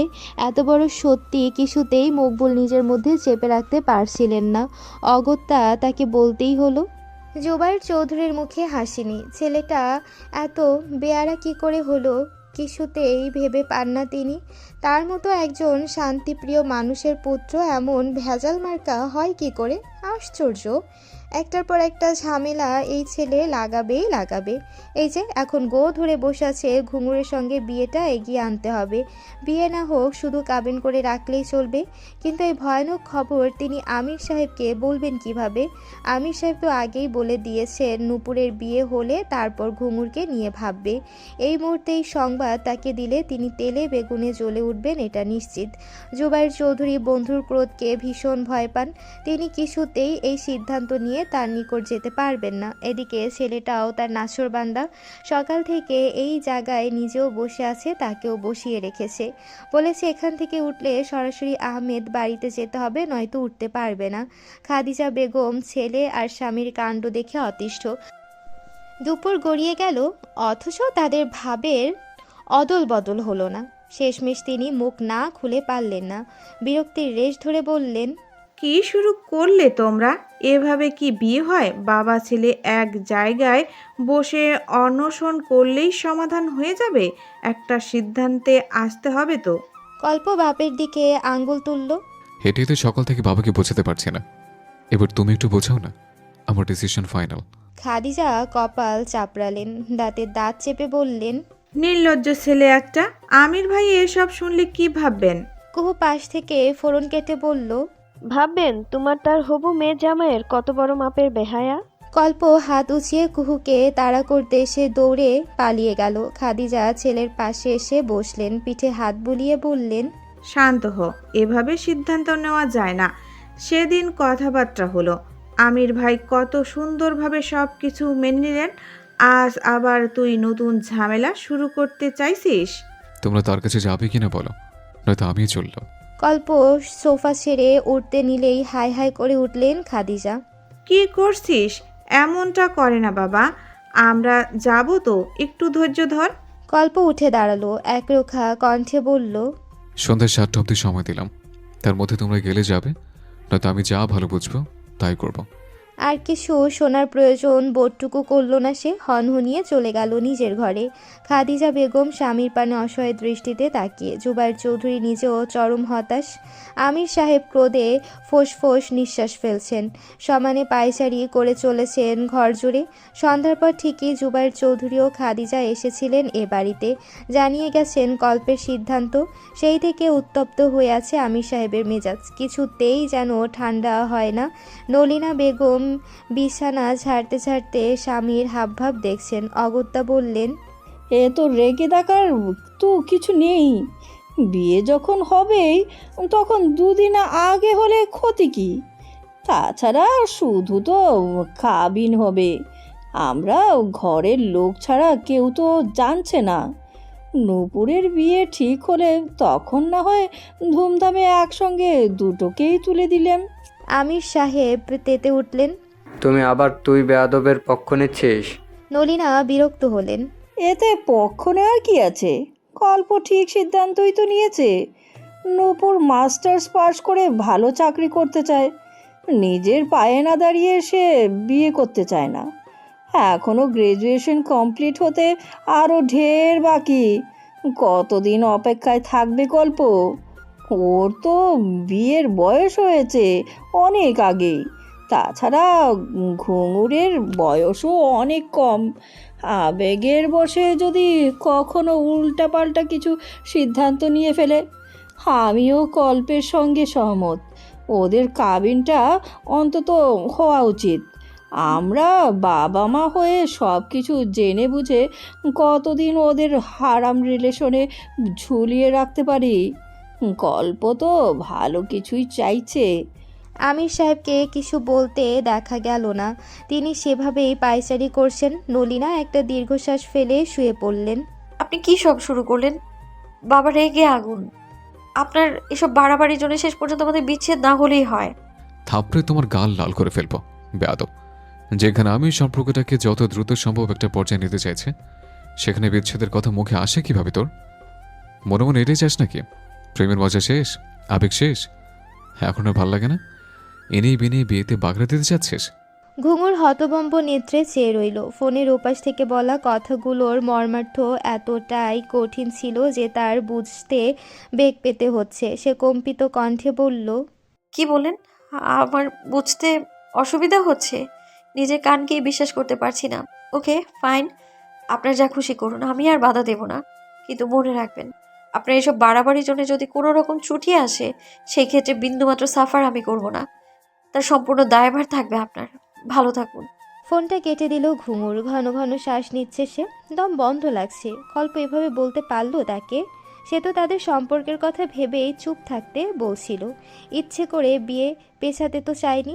লোকটা সব সময় ভুল বুঝে থাকে, অহেতুক রাগ দেখায়, বকে, একটুও বুঝতে চায় না। ডাগর ডাগর আখি জোড়ায় জল থই থই বৃষ্টি নিয়ে বিছানায় গুটিসুটি মেরে শুয়ে পড়ল সে। আজ রাতে ঘুম নামবে কি চোখে? ওদিকে বেলকনিতে বসে একের পর এক সিগারেটের প্যাকেট শেষ করে ফেলছে কল্প। ফোনটা তখনই রাগের বশে আশ্রয়ে ফেলেছে দূরে, ভেঙে কয়েক টুকরো হয়ে গেছে সেটা। সেভাবেই পড়ে আছে। নিজের উপর চরম বিরক্ত কল্প। ঘুঙুরের প্রতি রাগটা সে কন্ট্রোলে আনতে পারছে না। ইনসিকিউর ফিলিংস থেকে উল্টাপাল্টা বলে ফেলছে। রাত গভীর হতে থাকলো। কল্পের মনে শান্তি নেই। সিগারেটের ধোঁয়ার উত্তাপে যখন মন শান্ত হয় না বরং আরও তীব্রভাবে ছড়িয়ে পড়ছে জ্বালা, তখন ভাঙাচোরা ফোনটা তুলে এনে সেখান থেকে সিম কার্ডটা বের করে নিল সে। অন্য একটি ফোনে সিমটা সেট করে পুনরায় কল করলো ঘুঙুরকে। দুবার রিং হলো পরপর। কল্প অপেক্ষায় থাকলো। একবার ভাবলো নূপুর হয়তো নিজের ফোন নিয়ে গেছে। ঠিক তখনই কলটি পিক আপ হলো। কল্প আবারও অপেক্ষায় রইল কাঙ্ক্ষিত কণ্ঠটি শুনতে, কিন্তু ঘুঙুর মুখ খুলল না, চুপটি করে রইল। অবশেষে কল্পই মুখ খুলল। নিষ্প্রভ প্রগাঢ় অনুভূতিপূর্ণ কণ্ঠে থেমে থেমে বলল, তোতা পাখি আমার, কথা বল। রেগে আছিস? আমার কিছু ভালো লাগছে না জানিস। তোকে আর ধরে রাখতে পারছি না। তোকে সম্পূর্ণ নিজের করে পেতে মরিয়া হয়ে উঠছে। জানো না ঠিক কতটা নিজের করে পেতে চাইছে। এভাবে যদি কোনো ভুল করে ফেলি সেজন্য এতটা তাড়াহুড়া করছে। প্লিজ তুই কোঅপারেট করে নে না। I need you badly, damn it. ঘুঙুরের নিঃশ্বাস ভারী হয়ে আসে। কল্পের সিচুয়েশন বুঝতে পেরে লজ্জায় নাকি সংকোচে নিজেকে গুটিয়ে নিল বোঝা মুশকিল। যেন নিশ্চুপতা তাকে আরও গভীরভাবে গ্রাস করে নিল। কল্প উত্তরের আশায় নেই। সে জানে তার তোতা পাখিকে বাকি রাতটুকু সেভাবেই দুজনের নিঃশ্বাসের আওয়াজে পার করে দিল। কল কাটার মতো দুঃসাহস কারো হলো না। বাতাসে মৃদু শৈথিলতা, আকাশে ঘন মেঘ, যখন তখন ঝুম বৃষ্টি নেমে যেতে পারে। আমির সাহেব ছাতা মাথায় রওনা হলেন বাজারের পথে। যতই ঘরোয়াভাবে কাবিন হোক, আয়োজন তো তিনি কোনো ত্রুটি রাখতে চান না। গতকাল রাতে অনেক ভেবে তিনি সিদ্ধান্ত পাল্টেছেন, কল্পের সিদ্ধান্তে সম্মত হয়েছেন। আসলেই হারাম রিলেশনে না রেখে ছেলে মেয়ে দুটোকে এক করে দেওয়া অবশ্যই বাবা মা হিসেবে তাদের দায়িত্ব, কিন্তু অত্যন্ত গোপনীয়তা বজায় রেখে কাজটি করা হচ্ছে। বৃষ্টি, জিসান আর দুই পরিবার ব্যতীত আর কেউ উপস্থিত থাকবে না। গ্রামের মানুষ তিল থেকে তাল রটিয়ে বেড়ায়। সেখানে বড় মেয়ের আগে ছোট মেয়ের বিয়ে মানে ব্যাপক মুখরোচক সংবাদ। কানাঘুষা টিটকারি চলতেই থাকবে। এই ভয়ে এই লুকোচুরি ব্যবস্থা, নয়তো কত ধুমধামেই না আমির সাহেব নিজের আদরের ছোট মেয়ের কাবিন করাতেন। এখন একেবারে ঘরোয়াভাবে আয়োজন সাজাচ্ছেন। নলিনা, লিস্টটা বোধহয় ঘরে ফেলে এসেছি, একটু নিয়ে আয় তো। মিনিট খানেকের মধ্যে নলিনা ব্যস্ত পায়ে এগিয়ে এলেন। সন্তর্পণে লিস্টটা স্বামীর দিকে এগিয়ে দিয়ে বললেন, সব কিছু দেখে শুনে এনো, কোনো কিছুতে যেন কমতি না থাকে। তোমাকে চিন্তা করতে হবে না, আমি সব কিছু দেখে আনবো। নলিনা ঠ্যাস মেরে বললেন, তা তো দেখলামই, এখনই ভুলে যাচ্ছিলেন। ভুলতে যাচ্ছিলাম ঠিকই, শেষমেশে ভুলি তো নি। হয়েছে, এবার যান, দেরি হয়ে যাচ্ছে তো। আমির সাহেব আর কথা বাড়ালেন না। তর্কে জিতে গেছেন সেই গর্ভেতে বুক ফুলিয়ে রওনা হলেন। যাবার আগে নলিনার দিকে একটা ব্যঙ্গাত্মক ভাব ছুড়ে গেলেন। নলিনা হাঁ হয়ে তাকিয়ে বিড়বিড়িয়ে বললেন, আজব, এই লোক দিন দিন বুড়ো হচ্ছে নাকি শিশু? বয়সের সঙ্গে পাল্লা দিয়ে তার বাচ্চামি বেড়েই চলেছে। লাল টুকটুকে বেনারসির সঙ্গে হালকা গহনা গায়ে নতুন বউ সেজে ড্রয়িং রুমের সোফায় বসিয়ে রাখা হয়েছে ঘুঙুরকে। অবনত মুখে বাধ্য মেয়ের ন্যায় বসে আছে সে। তাকে ঘিরে একপাশে নলিনা বেগম, আরেক পাশে খাদিজা বেগম, ওদের পেছনে দাঁড়িয়ে নূপুর, কুহু ও বৃষ্টি। এপাশের সোফায় জুবাইর ও আমির সাহেবের মধ্যিখানে কল্প বসে। তাদের একপাশে কাজী সাহেব, মকবুল ও জিসান। আমির সাহেবের এত কাছের মকবুল যে তাকে ছাড়া তিনি মেয়ের কাবিনটাও করাতে ইচ্ছুক নন, তাই তাকেও আমন্ত্রণ করা হয়েছে। কল্প সরাসরি ঘুঙুরের দিকে চেয়ে, এতগুলো মুরব্বির সামনেও তার বেহায়া দৃষ্টি থেমে নেই। প্রিয়তমাকে দেখার প্রয়াসে সমানে আগ্রহী। জিহান তা দেখে দুষ্টু হেসে কল্পের ফোনে একটা মেসেজ পাঠালো। মেসেজের টুংটাং শব্দে ফোনের স্ক্রিনে দেখলো কল্প। মেসেজটা ওপেন করতেই ভেসে উঠল জিহানের নটাঙ্কি কথার ঝুড়ি।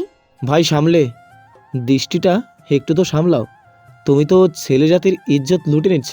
কল্প অ্যাংরি রিয়াক্টর সঙ্গে লিখলো, থাপড়ে সব দাঁত ফেলে দেব, চুপচাপ বসে থাক, বেশি জ্বালাস না। জিহান থামে না, ফের টাইপ করে, এত সহজে? খরচা আছে বস। কি চাই? জিহান দাঁত কেলানো ইমোজি পাঠিয়ে বলল, তেমন কিছু না, বন্ধুদের নিয়ে চিপ দিতে চাই। কোথায়? সাজেক। ওকে, ফাইন, আগামীকাল ব্যবস্থা করে দেব। এখন অফ যা। জিহান তো সেই খুশি। ওকে ভাই লেখার পর লাভ ইমোজির বন্যা বয়ে দিচ্ছে। কল্প বিরক্ত হয়ে মেসেজে ফের ধমকায়। থামবি তুই? আর একবার বিরক্ত করলে সব ক্যান্সেল। জিহান তারপর থেকেই ভদ্র ছেলে হয়ে বসে আছে। এতটা ভদ্র তা তার মধ্যে লুকিয়েছিল ভাবতেই ভীষণ খায় কল্প। রেজিস্ট্রি হয়ে গেছে, এখন শরিয়ত মোতাবেক বিয়ে পড়াচ্ছেন কাজী। কল্পকে কবুল বলতে বললে দেখা যায় সে এক চান্সেই বলে ফেলেছে। এদিকে ঘুঙুর সময় নিল কিছুটা। দিনটা তার জন্য রঙিন স্বপ্নময়। ঘুঙুরের কবুল বলার মাধ্যমে শেষ দীর্ঘ অপেক্ষিত প্রহর। কল্প নিজের করে পেল তার তোতা পাখিকে, ঘুঙুর পেল তার কল্প ভাইকে। দুজনের জীবনের শুভ সূচনা শুরু হলো। তাদের খুশিতে সকলে দোয়া পড়ল, শুভ কামনা জানালো। কুহু আজ বেজায় খুশি। তার প্রিয় ঘুঙুর আপু আজ থেকে তার একমাত্র ভাবি হয়ে গেল। বৃষ্টিও খুশি, প্রিয় বান্ধবী নিজের মনের মানুষকে নিজের করে পেয়েছে যে। নূপুর খুশি কল্পের এতগুলো বছরের লুকায়িত ভালোবাসার শেষ পরিণতির সাক্ষী হতে পেরে। বাবা মায়েরা খুশি ছেলেমেয়েদের হৃদয়ে প্রশান্তির ঘ্রাণ পেয়ে। এত খুশির মাঝে বড়দের একটা সিদ্ধান্তে ঘুঙুরের দুশ্চিন্তা বেড়ে গেল। আজ রাতে নববধূ ও বর নাকি একসঙ্গে থাকবে, অথচ কল্প আজ রাতটা তার সঙ্গে তার ঘরেই কাটাবে। এটাই নাকি নিয়ম, বিয়ের প্রথম রাতে স্বামী স্ত্রী একসঙ্গে থাকতে হয়। যতই আনুষ্ঠানিকতা পরে হোক, কিন্তু লিগালি বিয়ে তো আজই হলো।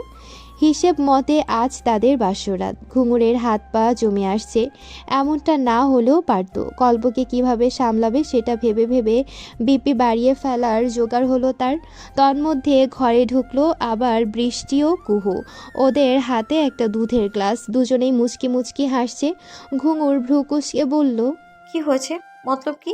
বৃষ্টির দুধের গ্লাসটা ঘুঙুরের হাতে দিয়ে বলল, মতলব এটা, দুজন দুজনকে খাওয়াবি, তাহলে মোহব্বত বাড়বে।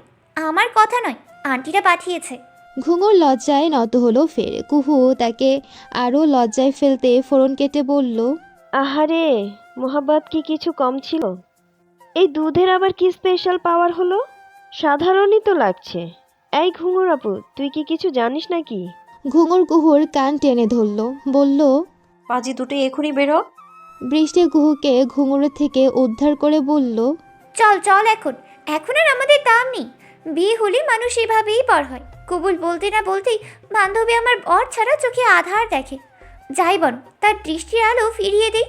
ঘুঙুর দুটোকেই তাড়া করলো, সঙ্গে সঙ্গে দুটোই গায়েব। ওরা দরজা দিয়ে বের হতেই মুহূর্তে অতিবাহিত হওয়ার পূর্বে কল্পের আগমন। কালো পাঞ্জাবি পরিহিত সুঠাম দেহে সুদর্শন যুবকটির চলন বলনে ভীষণ তাড়া। অস্থির হয়ে আছে তার চিত্ত। খট করে দরজাটা লাগিয়ে খুব দ্রুত পায়ে এগিয়ে এলো সে তার নববধূর নিকট। ঘটনার আকস্মিকতায় ঘুঙুর ভরকে গিয়ে নিজ গতিতে দু কদম পিছিয়ে দাঁড়ালো। দেখা যায় কল্প এতটাই অস্থির ছিল যে ঘুঙুরের কোমর পেঁচিয়ে সঙ্গে সঙ্গে নিচের বক্ষে মাঝে বেঁধে ফেলল। কল্পের বুকে আটকে গিয়ে ঘুঙুর হাঁপিয়ে উঠল। হৃৎপিণ্ডটা ধপধপ করে বেজে উঠছে যেন কোনো থেরামির সুর। কল্পের বুকের ভেতরও সমান তাল। দুজনেরই নিঃশ্বাস একে অন্যের সাথে লড়াই করছে। ঘুঙুর ফিসফিস করে বলল, কি করছেন? ছাড়ুন। কল্প তার মুখটা খুব কাছে নিয়ে এলো, চোখ দুটো তীব্র কোমলতায় ভরা। আজ থেকে তুই আমার আইন সিদ্ধ স্ত্রী, তোকে কাছে টানা এখন আমার অধিকার। ঘুঙুর চোখ নামিয়ে নিল, গাল লাল হয়ে উঠছে। এত মানুষের ভিড়ে, এত আয়োজনের পরে এ এক অদ্ভুত সময়। তার ভেতরটা লজ্জা, ভয় আর অকারণ আনন্দে একসাথে কাঁপছে। কল্প তার চিবুকে হাত রেখে মৃদু স্বরে বলল, ভয় পাচ্ছিস? আমি তোকে কষ্ট দিব কখনো? তাহলে কিসের ভয়? তোকে শুধু নিজের করে পেতে চাই, তুই আমার প্রশান্তি। ঘুঙুর ধীরে মাথা নাড়ালো, ঠোঁট কাঁপছে কিন্তু কোনো শব্দ বের হলো না। কল্প সেটা বুঝলো। অবশেষে এলো সেই মাহেন্দ্রক্ষণ। কল্প সমস্ত ধৈর্যের বাঁধ ভেঙে কাছে টেনে নিল ঘুঙুরকে। দুহাতে ঘুঙুরের মুখটা আবদ্ধ করে নিল নিজের শক্ত আঁচলে। কপালে গভীর চুমু খেলো। সেই মুহূর্তে বাইরে ঝুম বৃষ্টি নেমে এলো। মেঘের গর্জন, বৃষ্টির শব্দ আর ঘরের ভেতর নিঃশব্দ আলোকমালা, সব মিলিয়ে পরিবেশটা জাদুকরী হয়ে উঠল। ঘুঙুর অন্যমনস্কভাবে কল্পের বুকে মাথা রেখে বলল, এভাবে তো আমি কল্পনাও করিনি এত তাড়াতাড়ি সবকিছু হয়ে যাবে। কল্প মৃদু হেসে তার কানে ফিসফিস করে বলল, তাড়াহুড়ো করিনি তো। তোকে হারানোর ভয়ে এতদিন আমি পাগল ছিলাম। আজ থেকে তুই শুধু আমার, আর কোনো ভয় নেই। ঘুঙুরের চোখে পানি চিকচিক করছে। সে আর লুকাতে পারল না। আবেশে ভিজে যাওয়া চোখে কল্পকে জড়িয়ে ধরে ফিসফিস করল। আপনি যদি এইভাবেই থাকেন আমি চিরকাল আপনাকেই চাইবো। কল্প তার মাথায় হাত বুলিয়ে দিল। দুজনের নিঃশ্বাসের মিলন ঘটল। বাইরের ঝড় বৃষ্টি থেমে ধীরে ধীরে শান্ত হয়ে এলো, যেন প্রকৃতিও তাদের মিলনের সাক্ষী হয়ে প্রশান্তি পাঠালো। সেই রাতে কোনো আনুষ্ঠানিক শব্দ ছিল না, কোনো আড়ম্বরও নয়, শুধু দুটি মানুষের নিঃশব্দ প্রতিজ্ঞা, জীবন যত কঠিনই হোক আজ থেকে দুজন একসাথে থাকবে। একটি সুন্দর ভোর এলো এদের জীবনে। ঘুঙুর গোসল সেরে নামাজ আদায় করে জানালার পাশে গিয়ে বসলো। ভেজা চুলগুলো একপাশে সরিয়ে রাখলো।